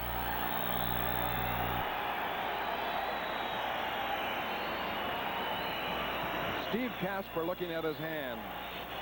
That helmet might have, he threw a right there that might have got the helmet of Schmier. Well, that's Kasper's second trip to the penalty box for possibly a 5-minute major. Here they are right here by the side of the net, and one holding the other stick, and they dropped them, and away they went. And they are gone. 1942 the time. I'm sure it'll be 5-minute majors for fighting. Boston penalty number 11, Steve Kasper. 5 minutes each for fighting. Time of the penalty is 19 minutes, 42 seconds. Schneider and Kasper. 5 each for fighting. 5 each for fighting. Minnesota's now down to 2 defensemen. 18 seconds left in the period. And they have 3 players sitting on the bench. I don't think I've ever seen that few players. Back for Cashman. Cashman wheeling in front. Shot. Save Meloche. A beauty as Cashman fired from 30 feet. Around the boards. Cashman fights to keep it in. Check. Rattel with it. In deep. 6 seconds left. And the puck goes to Maxwell.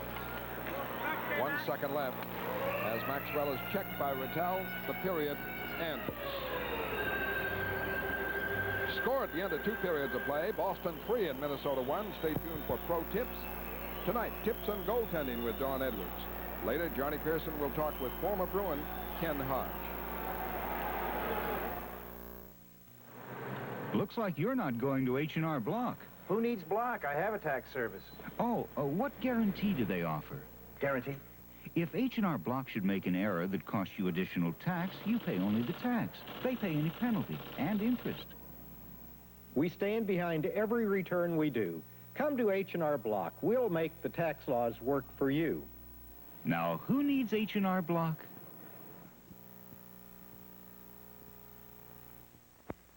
Why have over 1 million people Midas-size their brakes? Was it because they know Midas has brake mechanics that are specially trained? Was it because they know Midas has the right brake parts in stock? Or was it because they know Midas has over 20 years' experience under the car? Well, whatever the reason, it certainly was no accident. It pays to Midas-size your brakes. You are watching the live filming of a theater audience reaction to scenes from the motion picture Scanners. 10 seconds, the pain begins. 15 seconds, you can't breathe.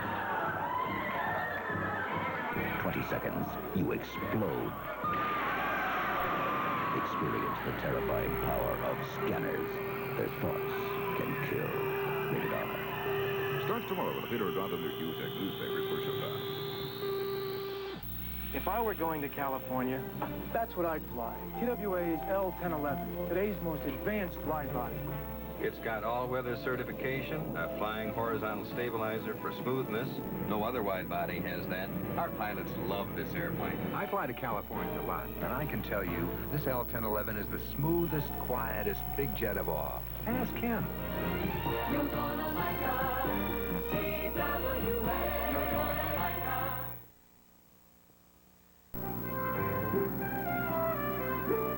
Hi, I'm Don Edwards of Buffalo Sabres. Kicking a soccer ball and doing off-ice exercise isn't crazy. Goaltenders must have good hand-to-eye coordination, but foot-to-eye is just as important. But it doesn't stop there. Stretching is just as important, so don't be afraid to seek and create your own.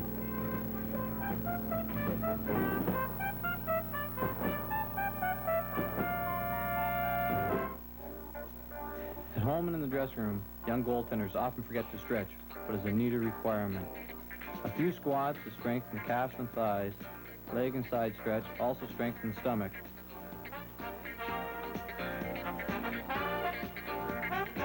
And up at both ends, also gives goaltenders good stomach muscles, but provides strength and balance. Once on the ice, a stretch of the ligaments and of the back help get me ready for all the games.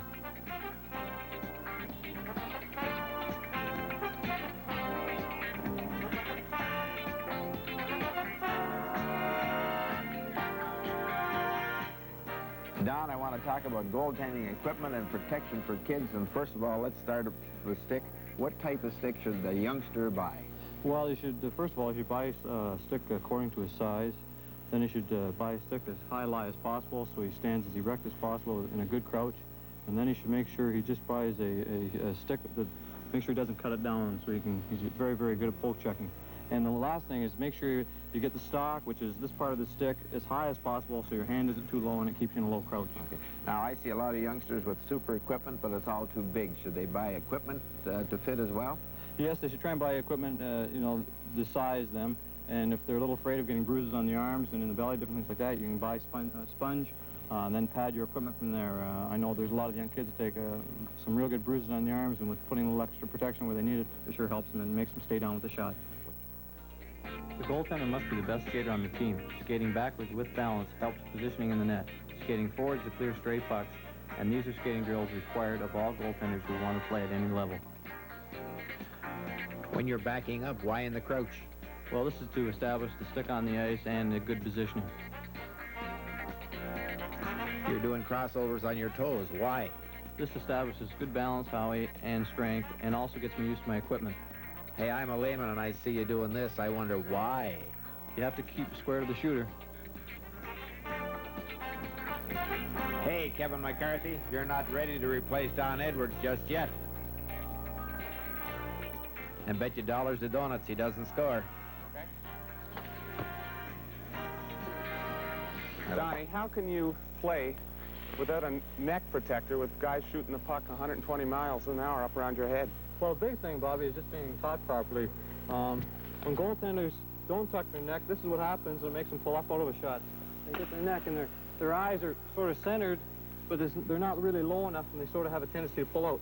If the neck is tucked properly, the chin is tucked properly into the neck, there's no vulnerable position to be hit.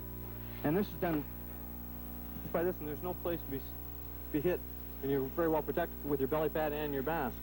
You've never caught a shot in the net? No, I haven't. Really. How about handling the puck around the crease?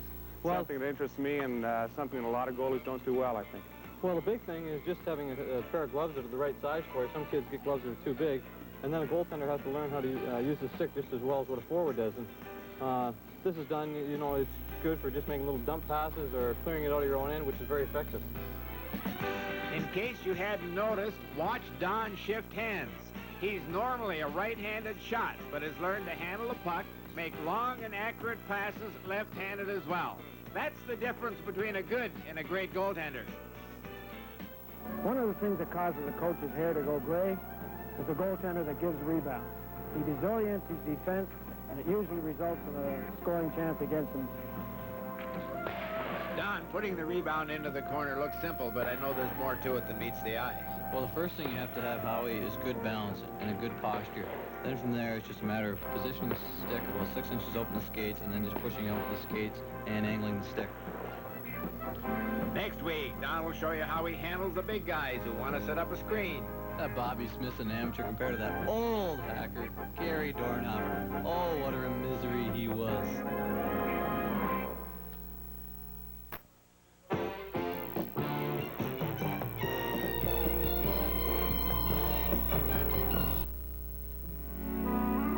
Your work's over. You're finally going back. And your trip takes you through the most beautiful land there is. Most people never get to see country like this. You call it home.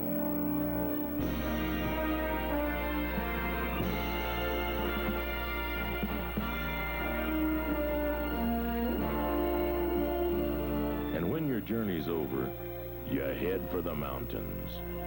Push. Head for the beer that always goes down smooth as a mountain stream. Bush, brewed the natural way, for a taste as smooth as its name. Bush. Head for Bush beer. Head for the mountain. Head for Bush beer. Head for the mountain. Head for Bush beer. When there's nothing but snow where the road used to be, and you're wondering if you should have stayed at home, it's a good, secure feeling to have this Toyota pulling for you. Introducing the 1981 front-wheel drive Toyota Corolla Tercel, Toyota's lowest sticker-priced car. The Toyota Tercel, a car that pulls its own weight. And a little bit more. Tercel. John Cameron Swayze for Blu-ray, the furnace that keeps its oil-saving promises. How much will Blu-ray's unique Blue Flame process save? Well, compared to my old furnace, my new Blu-ray is saving the Swayzes 41%. That's some payback. While savings vary, Blu-ray can make oil heat your best energy policy. For your free Blu-ray Factbook, phone toll-free now, 1-800-233-3140, 1-800-233-3140. Well, a guy who really needs no introduction to Boston hockey fans and people in the general Massachusetts area, the State Director of Special Olympics Massachusetts, Ken Hodge. Ken, nice to have you with us. Thank you, John. Great to be here. You've got quite a project going tomorrow night here at the Garden. Sounds like a great night.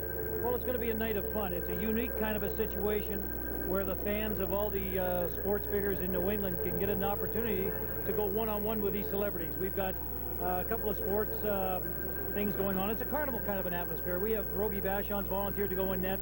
We have Dave Cowens. You get a chance to go on one-on-one with him. We have a dunk tank. Quite a few of the Bruins have volunteered to be in the dunk tank. And after tonight's game, they probably want to go in there right now. Well, Special Olympics, I know, is close to a lot of people's hearts. The Kennedys are involved in it.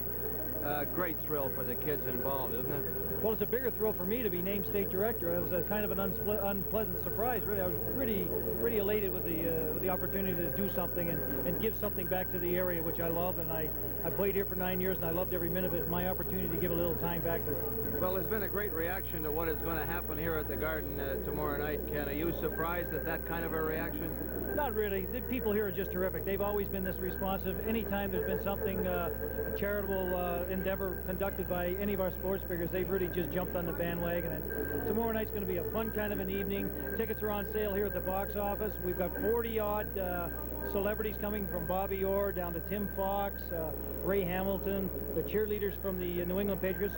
A lot of the media people, a lot of the press people are going to be here, so it's going to be just a fun kind of an evening. Well, you're also involved in the telethon for muscular dystrophy, and with this and everything else, you got a pretty busy schedule. Well, it's a unique kind of an opportunity. I wouldn't say I'm happy to be out of hockey, but the situation I was in, I am very pleased to be able to contribute something back to the community that gave me so much. Well, I suppose every athlete, regardless of what sport they're playing, has to come to a situation and a realization that their career does have to end somewhere, and it's nice to have something to go to that you're enjoying. Well, that's probably true. That's probably the biggest reason why I decided to hang him up and not go through any more agony, put my family through anything. The opportunity came where, as I said earlier, I could do something and really feel like I was doing something that I really enjoyed. And I enjoy these kids. I've always enjoyed doing the charity work, and I really enjoyed it. It was a golden opportunity for me, and I took advantage of it. Well, we had your old buddy Phil Esposito on not long ago, Ken, and we asked him about this building and the great thrills that he had. I would relate that you have about the same kind of a picture, don't you, to this great building? There's just so many of them, you know, whether it be that characteristic Bobby Orr flying through the net for the 70 Cup, Phil's many goals, my goals, you know, whatever, Johnny Busick's 500th or whatever. All the thrills I gave here and all the thrills that we received as a team were, you know, are just unbelievable. I mean, to go on, you could go on all night really talking about them, but they're endless. And I just feel that it would be a sin for the Bruins to leave here. They are Boston, and I really feel as though it would be a bad move as far as I'm concerned, personally myself. Well, another thrill for you, Ken, tomorrow night here at the Boston Garden. We enjoyed having you on. We wish you a tremendous amount of luck tomorrow night, and as State Director for Massachusetts for Special Olympics. You're great. Come on and look forward to tomorrow night. Thank you very much, John. Ken Hodge has been our guest here at the end of the second period, and we'll be back with a summary right after these messages.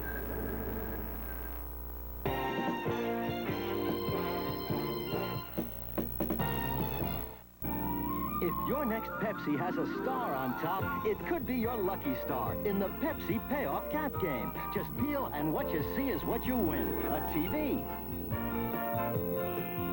Win a bike. Or win instant cash. Get the idea? And if you spell out Pepsi Spirit, you win $500. So come on, play Pepsi's Payoff Caps and peel yourself a winner. My customers, they all have something going for them. Harry, my classic profile in a 8769. Phyllis, my PhD, and 453. Me, I got my newsstand and my daily number. I play every morning, find out every night if I won. It's fun, it's action, it's simple. So play the daily numbers game. Hey, Mr. Van Swag, you're in finance. What do you look for? I look for 3. The morning sun in Florida. All winter long it invites you to play. When you need the sun, there's only one. And one airline can take you to more Florida sun than anyone at a price you can afford even this year. Come with Eastern to Orlando, to Miami, to Florida, to laugh, to live, to feel again. When you need the sun, there's only one. Eastern. When you need the sun, there's only one. Sir, I'd like to park my pucks at the Arlington 5. park your... Oh, you mean park your bucks at the Arlington 5. You can park your bucks at the Arlington 5 too. The attractive interest rates and the money savings plans allows everyone to increase their money's value. Join over 50,000 satisfied Arlington 5 customers. What do you say, Brad? Save. Arlington 5.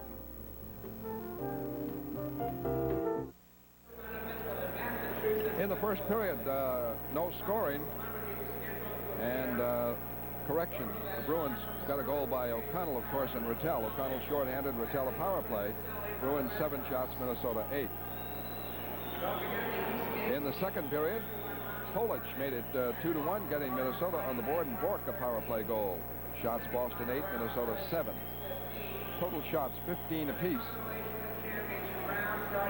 But we still have no summary of all the penalties that were called at 8:58 of the first period. Up to that point, we know that 126 minutes had been called.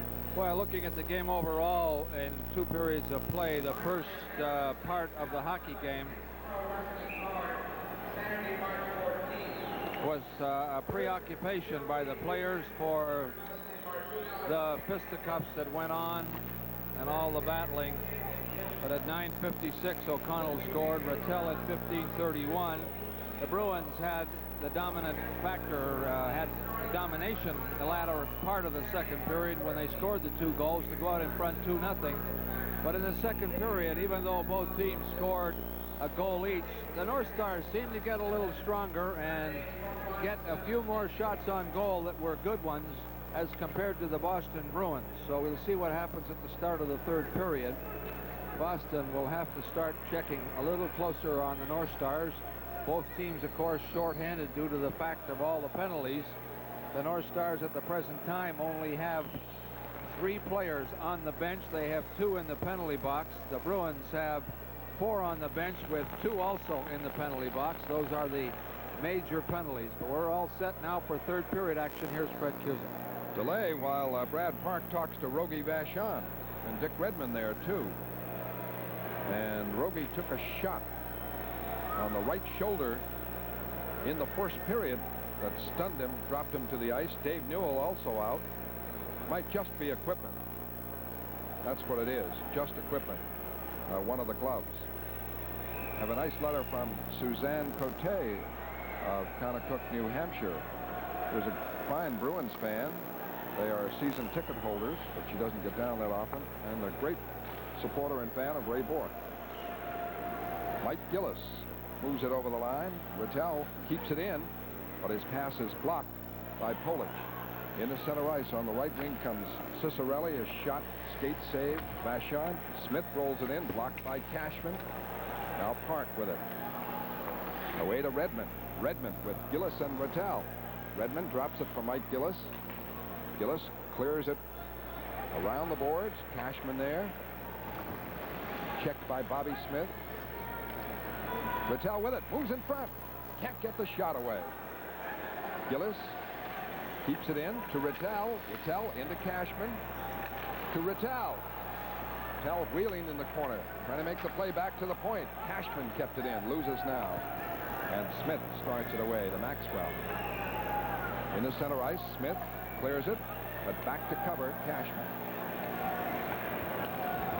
And as far as we can see, none of those players we mentioned have come back, so the team's undermanned, both of them. Bruins a little more strength than Minnesota. Kristoff away to Maxwell. shot blocked by Bork. Kept in by McCarthy to Young. Young wheeling in the zone. Into McCarthy. Jammed up. A save. Vachon out to Lalonde with Marcotte. 2-on-2. Lalonde goes wide on Young, who's playing defense. Lalonde around behind the net. Hit on the corner. Foster spilled. And the penalty coming up as battling is Lalonde. Here goes Foster now. And White Foster trying to get the Minnesota player. It is Kristoff. Kristoff and Foster. Lalonde atop somebody. And finally, they are separated by the linesmen who have had a tough night. Young and Lalonde were the other two. Kristoff and Foster. Let's see what's called by Dave Newell as the chippiness. That's not quite the word. It's more than that. Continues. And with the score, Boston 3 and Minnesota 1. Let's pause for this message. It's Washington's birthday, and your New England Chrysler Plymouth dealers are chopping prices on smart new Chryslers and Plymouths. Included the new front-wheel drive super high mileage Plymouth Horizon Miser and the 81 Motor Trend Car of the Year Plymouth Reliant K. You'll get rock bottom prices for starters. Then Chrysler will add to your savings by giving you back an additional 7% of the full sticker price. See your New England Chrysler Plymouth dealers today. 1:35 of the third period, and should it be any different than the first two, we've got some fisticuffs going on, and we got more players in the penalty boxes now than we have on the bench. And I don't ever remember anything quite like this game here tonight.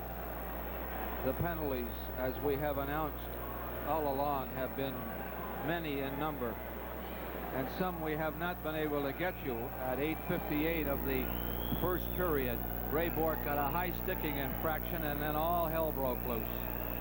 And those are the penalties we have not been able to bring you, but at this particular moment, not on the benches for both teams. For the Bruins, McNabb, McCrimmon, Milbury, Crowder, and O'Reilly. The Bruins are playing with 12 people, exclusive of goaltenders. On the other hand, the Minnesota North Stars only have 10 players. They are missing McAdam, Hartsburg, Greg Smith, Youngins, Roberts, Payne, and Carlson. And here are the penalties. Kristoff gets 7 minutes in all. 2 roughing, 5 fighting. Foster 5 fighting. Lalonde 2 minutes roughing. The result is each team will be short a man. 18:25 left, third period. Pittsburgh 7-5 in front of Washington. Montreal leads Colorado 6-0.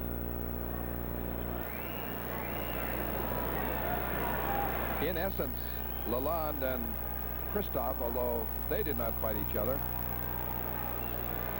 get the 2 minutes in the box. Well, if there were only 2 players involved getting 7 minutes each, you would not have be not shorthanded on the ice. But where there are 3 players involved, the 2s have to be served, and that's what we're doing. Lalonde's 2-minute penalty for roughing is being served by Lalonde. Kristoff's 2 and 5, while Foster has 5. However, the 5-minute penalty to Foster will start running, which means that Kristoff will be in the penalty box. He won't be shorthanded, however. The North Stars have 4 men in the penalty box. They only have 2 men on the bench. They're going to have 4 on the ice. The Bruins, on the other hand, have 4 on the ice and 4 on the bench. Weird, absolutely weird. 3-1, Boston leads. Marcotte back to Bork. Bork into Rittel. Backhander blocked. Marcotte battling for it, and Jackson takes over. Now Bobby Smith around to Maxwell. Each team short a man. Smith trying to come out. Off to Maxwell again. Bruins persistent in forechecking. Marcotte and Rattel. And O'Connell gets one and fires. Tipped by Marcotte. It went wide. Bork able to keep it in. Into the corner goes Rattel. Backhander off the side of the net. Maxwell on it again. Up into center ice. McCarthy breaks with Smith. Off for Smith. Checked, and O'Connell clears it out, but can't get the puck. Some exhausted players. Polish on the bench along with Young. An errant Minnesota pass. Out for it is Vachon to O'Connell. Clears it away to center ice. Each team short a man. McCarthy starts it back. Now to Young. Shot over the net. And Cashman with it. Ahead to Bork. Bork has to wind up, though. Bork trying to get away from Bobby Smith. Ahead for Cashman. Cashman over the line all alone for the moment. Fights to keep it in, but back for it Bobby Smith. Broken up by Cashman. Cashman flips to Park. Park over the line. Away to Gillis. Shot. Save Meloche. Puck free. Gillis couldn't get it. And a poke by Redmond goes wide with Meloche down. Cashman trying to keep it in. Is broken up. Gillis kept it in. Young. Smith. Smith finally ices it to relieve the pressure. The teams are back at full strength. From the Garden, the score, the Bruins 3, the North Stars 1. Your work's been hard, your journey's been long, but coming home makes it all worthwhile. Then you head for the mountains. Bush. Head for the beer that goes down smooth as a mountain stream. Bush. Brewed the natural way for a taste as smooth as its name. Bush. Head for Bush beer. Head for the mountains. Head for Bush beer. That's the Minnesota bench. Pretty empty. Middleton keeps it in now. A flip in front, knocked away. Rattel, Middleton with it. Drops back to Redmond from Middleton. Shot, save. Rebound. Minnesota's Cicerelli. Off for Tim Young. A lead for Cicerelli. Stopped by Park. Park up on the right wing to Middleton. Middleton over the line. Broken up. Puck cleared away. A race. Park and Cicerelli. Cicerelli with it. Worked it across in front, and his shot went wide. Marcotte back to help out. And now Redmond on it. Redmond away from Bobby Smith. Away from Cicerelli. Up to Marcotte. Good break. To Rattel. Off for Marcotte. Shot. Save Meloche. Good bid there. Marcotte trying to sweep it in front. It's tied up by Minnesota.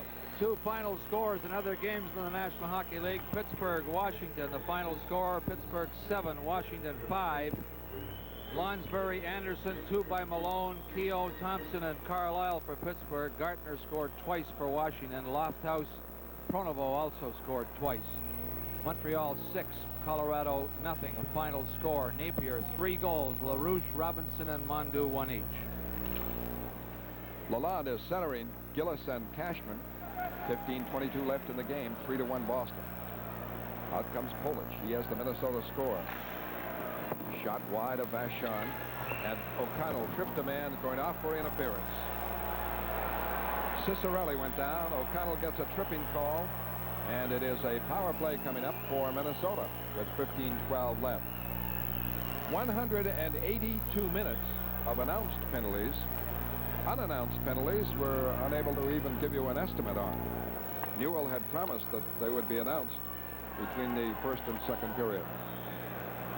Mike O'Connell got his stick underneath the left arm of Cicerelli, and down he went, and off goes O'Connell. 4:48. A hooking infraction, tripping, hooking, whatever. A minor infraction, and we have had a ton of penalties, as we've mentioned. This game is not over yet by a long shot. Boston out in front 3-1 on goals by O'Connell and Rattel in the first period. Bork scoring in the second. Polish, the only goal for Minnesota. That came in the second period. The puck goes back to Young, the point man. He clears in deep. And Park checked by McCarthy. McCarthy has it. Wheels out. Moves for a shot and misses. And a clear off to the boards by Park. And Lalonde slides it down. Lalonde and Middleton with Bourque and Park. 1:40 left on the Minnesota power play. 14:50 left in the game. 3-1 the Bruins. Middleton trying to break it up in front. And it's in the net. Checked out by Middleton. He'll get the score. The second Bruins shorthanded goal as Young lost him on forechecking by Middleton. And Middleton makes it 4-1. In a case of this nature, the closest player to the puck gets credit for the goal. Middleton did not score it, but he will get credit. They get mixed up here. And Maxwell bumps into Young, and the momentum took the puck through Milosh's skates. And Rick Middleton will get credit for the goal. It'll be unassisted as the Bruins take a 4-1 lead. Their second shorthanded goal, and Middleton has figured in both of them, even though it was the collision of the Minnesota players that set that up. Bobby Smith is charged by Bourque and broken up by Park.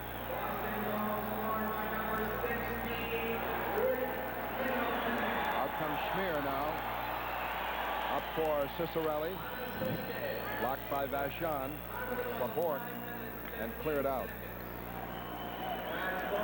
So Middleton has been quite a penalty killer. Unassisted by Middleton. Smith over the line looking for Cicerelli, broken up by Middleton. He tried to send Rattel away. Rattel checks McCarthy, but McCarthy has it. Second-year man, McCarthy, broken up by Middleton. He's moving in for a bid again. Has Rattel there and couldn't set him up in front. Gets it again in front. Rattel moving. Couldn't get the shot away. Middleton scores! His second shorthanded goal. The Bruins lead 5-1 as Middleton has figured in 3 shorthanded goals. A possible tired and disorganized North Stars looking for that elusive puck, but couldn't find it. And watch Rattel. Had a couple of chances. Here comes Middleton from a close angle, but he just snapped it into that open net. And Rick Middleton with 2 goals, shorthanded, his 34th and 35th of the season. This one at 6:17. It's 5-1 Boston. So Rick Middleton gets 2, and that might be an NHL record, John. Certainly tying one. Back comes Young over the line. Still a power play. The shot blocked by Vachon. Park in the corner is checked by Zanussi. 5-1 the Bruins. Jackson back. Gets it off now for Schmier. Shot deflected wide. And Redmond. Ray to Rattel. Rattel to Redmond to kill off time. And the Bruins controlling. Marcotte back for Redmond. And what a night for Rick Middleton. He has an assist and 2 goals, and all came in a shorthanded situation. Boston back at full strength. Bruins with 3 shorthanded goals. And that sends everybody to the record book. Smith over the line. Check. Still keeps it. Now loses to Marcotte. For Rattel, away to Bourque. Bourque all alone. Over the line. In the corner. Lost it. Back for Gillis. A shot to save Milosh. And Gillis schemed that one. Set up by Ray Bourque. Bobby Smith trying to come out. 5-1 the Bruins. They broke it open on a Minnesota power play, would you believe? McCarthy stopped by O'Connell, and it's cleared away. 12:20 left. Cicerelli, a long shot. Saved by Vachon. O'Connell to Cashman. Can't move out. Puck cleared in, and Ray Bourque takes it for Boston. Up the middle to Cashman. Cashman looking for Kasper, but he has to chase it. O'Connell now clearing in the Minnesota end. Back for it, Maxwell. In pursuit, Gillis. Maxwell away to Polish. Shot and a save, Vachon. Now to Redmond. Redmond to Kasper. A lead, or rather to Gillis. Lead for Kasper too far. An offside pass. And you're watching Boston Bruins hockey from Boston Garden. Chamberlain. I saw you in that Volkswagen Rabbit commercial. Oh, yeah? Come on, you don't really fit into a Rabbit. They had one specially built, didn't they? That's my own car. It's a regulation Rabbit. I can't believe that. I mean, it was astonishing to see you get out of that little car. Then get ready to be astonished again. Why? Because you're about to see me get in. Immediate delivery now of all gas and diesel Rabbits at your New England Volkswagen dealers. Rick Middleton tied Don Marcotte, who had the record of 2 shorthanded goals back in 1970, and there's Marcotte, the man who did it. And Middleton also has an assist on the other shorthanded goal. He has figured in 3 of them. Sends Lalonde away over the line, broken up by Schmier. And Schmier off to Cicerelli, checked by Middleton. 11:18 left. In the 3rd period, Boston ahead 5-1. Marcotte to Lalonde. To Marcotte. For Middleton. He can't get it. And back comes Bobby Smith. Checked by Park. Smith winds up again. Over to Paul Schmier. Schmier lost it. The Bruins break. 3-on-1. And Lalonde has to hold it. Now into Marcotte. Shot to save. Malash, a beauty. And back comes Jackson. Jackson hit and upended by Marcotte. Marcotte's going out. And that will break the record of penalty minutes in a game. Delayed call. Maxwell trying to move in. And finally the call. A tripping call on Marcotte. 3rd period action will continue from the Garden in just a moment. Delta Airlines will take you to Florida for only $149. That's Delta's buy and fly night coach fare to Miami, Fort Lauderdale, Tampa, St. Pete, Orlando, and West Palm Beach. It's good on all night coaches to Florida except via Atlanta, and there are no restrictions. Just call up, pack up, and take off to Florida for as little as $149. Even greater savings for children, too. Delta is ready when you are. According to the report from Nate Greenberg, the fine public relations director for the Boston Bruins, this penalty right there sets a new National Hockey League record. 382 penalty minutes in one game. Incredible. McCarthy in front. Save! A beauty on Zanussi by Vachon. Young at the point. To Kristoff. He's checked. But gets up and keeps it in to Zanussi. Out of McCarthy.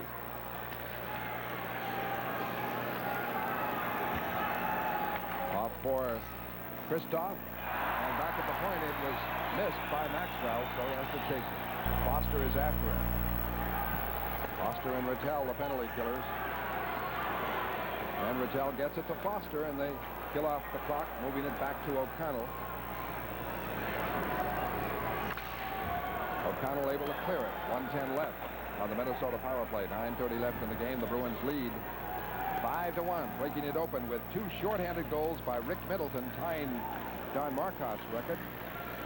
And here's Foster. He's going to break away. A shorthanded bid. Foster in. Save by Malash. Beauty. Foster was in alone, and a bid for another shorthanded goal. The Bruins have 3 of them. And 2 power play goals. Foster checks McCarthy. McCarthy, good move. Over the line. Sends Cicerelli in. Broken up by O'Connell. O'Connell to Kasper. Kasper. Now waiting for the Bruins to send new players out. Still keeps the puck. Over the line, trying to go right through, and he's checked by Jackson. Fights for the puck and flips it in deep. 20 seconds left on the power play, 8:40 left in the game. At center ice, Kasper for Redmond. 5-1 the Bruins. O'Connell got a shorthanded goal. Rattel and Bourque got power play goals. Middleton, 2 shorthanded goals. And Polic scored for Minnesota.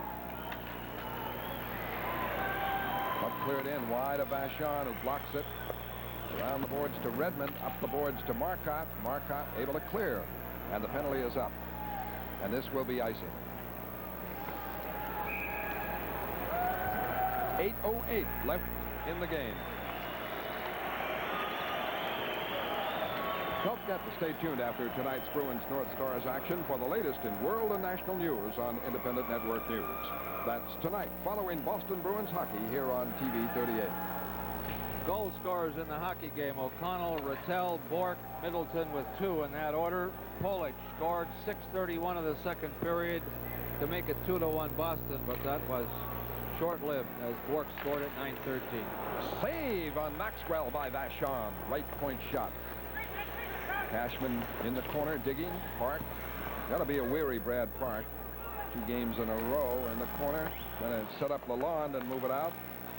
Finally Cashman with it. Over to Redmond, and he breaks. Up for Marcotte. Back for Redmond. The shot is wide of Meloche. Cashman keeping it in. Can't set up Marcotte in front. And out comes Bobby Smith. Smith spun around, hauled down by Redmond, and Newell lets it go. Might be a break for the North Stars, the way they've given up shorthanded goals. Cashman, a tricky shift over the line, moves it in deep for Marcotte. His backhander is blocked by Meloche. Marcotte into the corner against Schmier. Minnesota trying to move it out with 7:08 left, and the Bruins lead 5-1. Park steals for Cashman. For Park, shot off the crossbar and into the stands. A drive by Park. With the score, Boston 5, Minnesota 1. Bruins hockey will continue in a moment. Toyota Corolla is the best-selling car in the world. No wonder Corolla is the standard of quality for economy cars. Quality that's proven itself year after year with high resale value, high fuel efficiency, and low sticker prices. This is the lowest price Corolla, and it saves you even more money with higher than ever gas mileage. 13 Corolla models, liftbacks, sport coupes, sedans, wagons. See your Toyota dealer.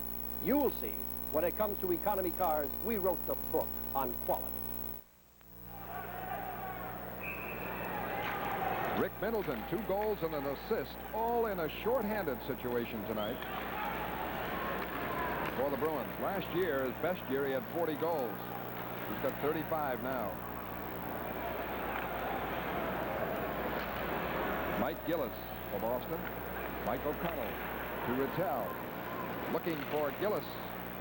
Rattel couldn't set him up with 6:35 left.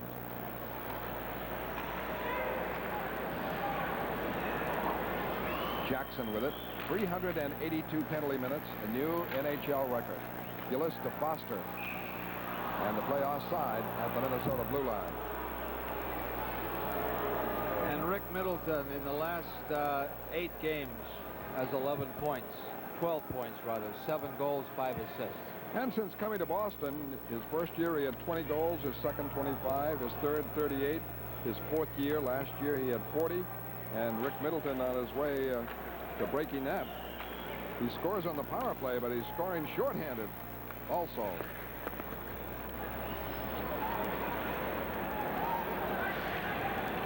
Rattel, now Foster trying to move in front, rolls in, tied up by Meloche as Rattel and Gillis moved in on the Minnesota goaltender. Well, the Bruins meet Buffalo here on Sunday night. I got the sheet now about the penalties that were assessed, which we did not get, but just to give them to you briefly if we got a moment. McAdam for Minnesota, 27 minutes in penalties, 2 for roughing, 5 for fighting, 10 misconduct and a game misconduct. Roberts had 5 for fighting and a game misconduct. Greg Smith, the same. Hartsburg, a game misconduct. Payne, a game misconduct. Carlson, a minor in a game misconduct. Youngins, a minor in a game misconduct. They had a bench minor, and Meloche, a minor for leaving the bench. Middleton fired, and Meloche an excellent save as Middleton is in a bid for a hat trick. Polish works it over the line with Maxwell for Smith, who's checked, and Cashman out of the pack. Away to Redmond. Redmond fires in wide of Gilles Meloche. Boston leads it 5-1. Kasper trying to break up the play. Gets it to Bork. Bork, a shot, and it's blocked. And out comes Maxwell. Back checking to Middleton, stopped out play. Bork to Cashman. On it, Middleton, he overskates it. A couple couple of tired teams, but Minnesota more so than Boston. Bork crashes Cicerelli down. And Middleton coming back. Try to move it in. Can't do it. Jackson right back. Jackson broken up by O'Connell. Now to Lalonde from Marcotte. Partial break. Fires. Kalosh, good skate save. Puck kept in by Middleton. Middleton. Shot deflected wide. Marcotte gets it back. Left point Redmond. A drive. Tipped by Middleton but goes wide. Middleton centers it. Marcotte on it. A backhander goes wide. Middleton in the corner. Shovels it back to O'Connell. Screen shot. And that's wide. Redmond in the shooting gallery. Keeps it in. And Middleton trying to get control. Checked by Young. Zanussi able to ice it. And we're in the third period with the score. The Bruins 5 and the North Stars 1. Why should American Airlines be your #1 choice when you fly on business? Time. American's convenient schedules get you to the right place at the right time. We can give you pre-reserved seats in no time and round-trip boarding passes. No one else has all that, and all that saves time. That's why you should fly American Airlines every time. We're American Airlines, doing what we do best. That game in the West Coast has begun, John. Vancouver at Los Angeles. Vancouver leads 1-0. 4 minutes left in this one. Paul Schmier checked by Gillis. Puck rolls to Redmond. And he flips it out. And icing against the Bruins. Just a note, Mother, I will be late tonight. The penalties to the Boston Bruins on that altercation we had at 8:58 of the first period. McCrimmon a double major for fighting, 10-minute misconduct, and a game misconduct. That's 30 minutes in all. Bork 2 for high sticking, 5 for fighting. Crowder 3 minors and a game misconduct. O'Reilly, McNabb, and Milbury minors each and game misconduct, and Vachon a minor for leaving the crease. And we had a lot of penalties. And a backhander here by Cicerelli is blocked wide. Park fights for it in the corner. Up the boards, kept in by Schmier. Foster digs it free, and Redmond able to wheel it out. And this will be icing. Significance of the victory is that Boston will have 66 points. And immediately ahead of them, Minnesota would be 6 points in front of them, but the Bruins with 2 games in hand. The new 1980-81 Boston Bruins yearbook, complete with 140 pages, filled with full-page color photographs of all the Bruins, with all their stats and other Bruins information, is now available.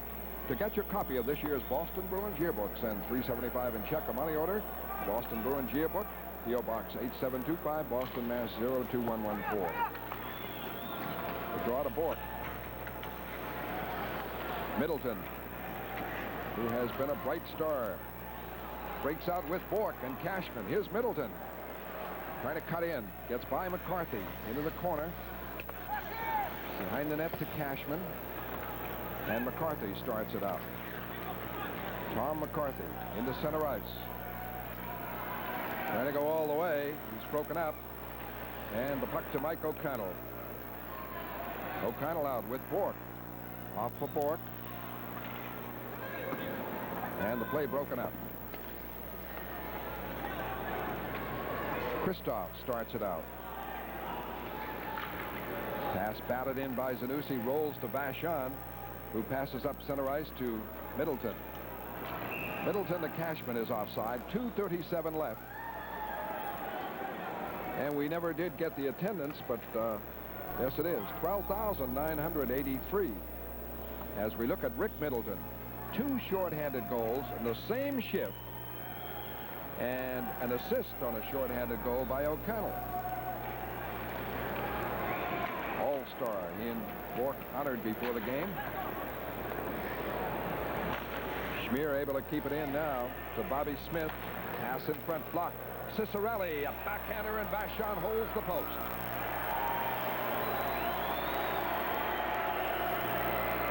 Almost slipped between the pads of Rogie Vachon.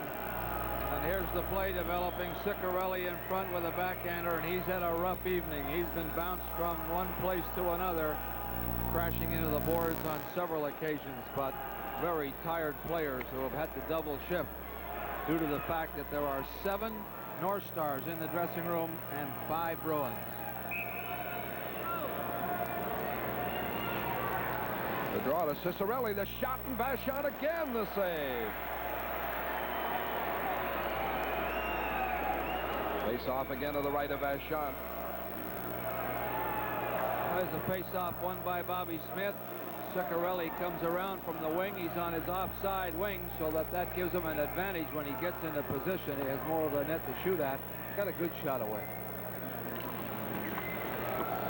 Draw back to Schmier. Keeps it in. Now over on the other boards, Redmond. Around the dasher and out. And Foster is hit hard by Schmier. Smith clears it in. Park back. Round to Marcotte. Ahead to Kasper. Fed in wide. Foster going after it. But Schmier knocks it away.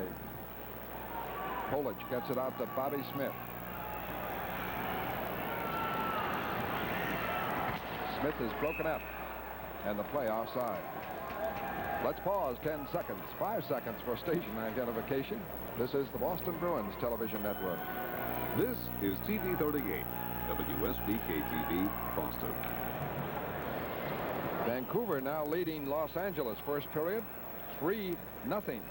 And that game is at Los Angeles. Bradeen, Schmatz, and Sneps. Quark starts it away. Gillis to Lalonde. Lalonde around Young. Check now from behind. Lost it. Fights for it. Middleton trying to dig it out of the back of the net. And the face-off call. We've talked about face-offs in your own end, and one of the things you really don't want to happen is to let the offensive center iceman win the draw cleanly. Your main object is to have the puck either just sit there or you win it. You don't want to go after that clean draw if you think the man against you is going to outdraw you. Just have it sit right there. Bork a wrist shot in, and Malash makes the save. 1:17 left. 5-1 the Bruins. O'Connell clears it out. Bounces. Middleton trying to break. Gets it. And is ruled offside. And here goes Lalonde and Kristoff. We've already broken the record. And both of those players are tired. And that's that. Lalonde and Kristoff. With 1:08 left. And Newell could be considerate and only give 2 minutes each because they're both through. As Bobby Lalonde goes off. And Steve Kristoff. 18:52, the time of the third period, and according to Nate Greenberg, there are other records, penalty records, set in this hockey game.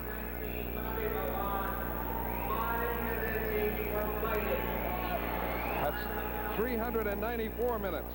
Will they make 400? They've got 1:08 to do it. Bobby Lalonde and Steve Kristoff, 5 minutes each for fighting. And that sends 2 players more to the dressing room. And there are just about, on the North Stars, more in the dressing room than there are on the bench and out on the ice. Out of 17, the North Stars have 9 left, so they have 8 in the dressing room.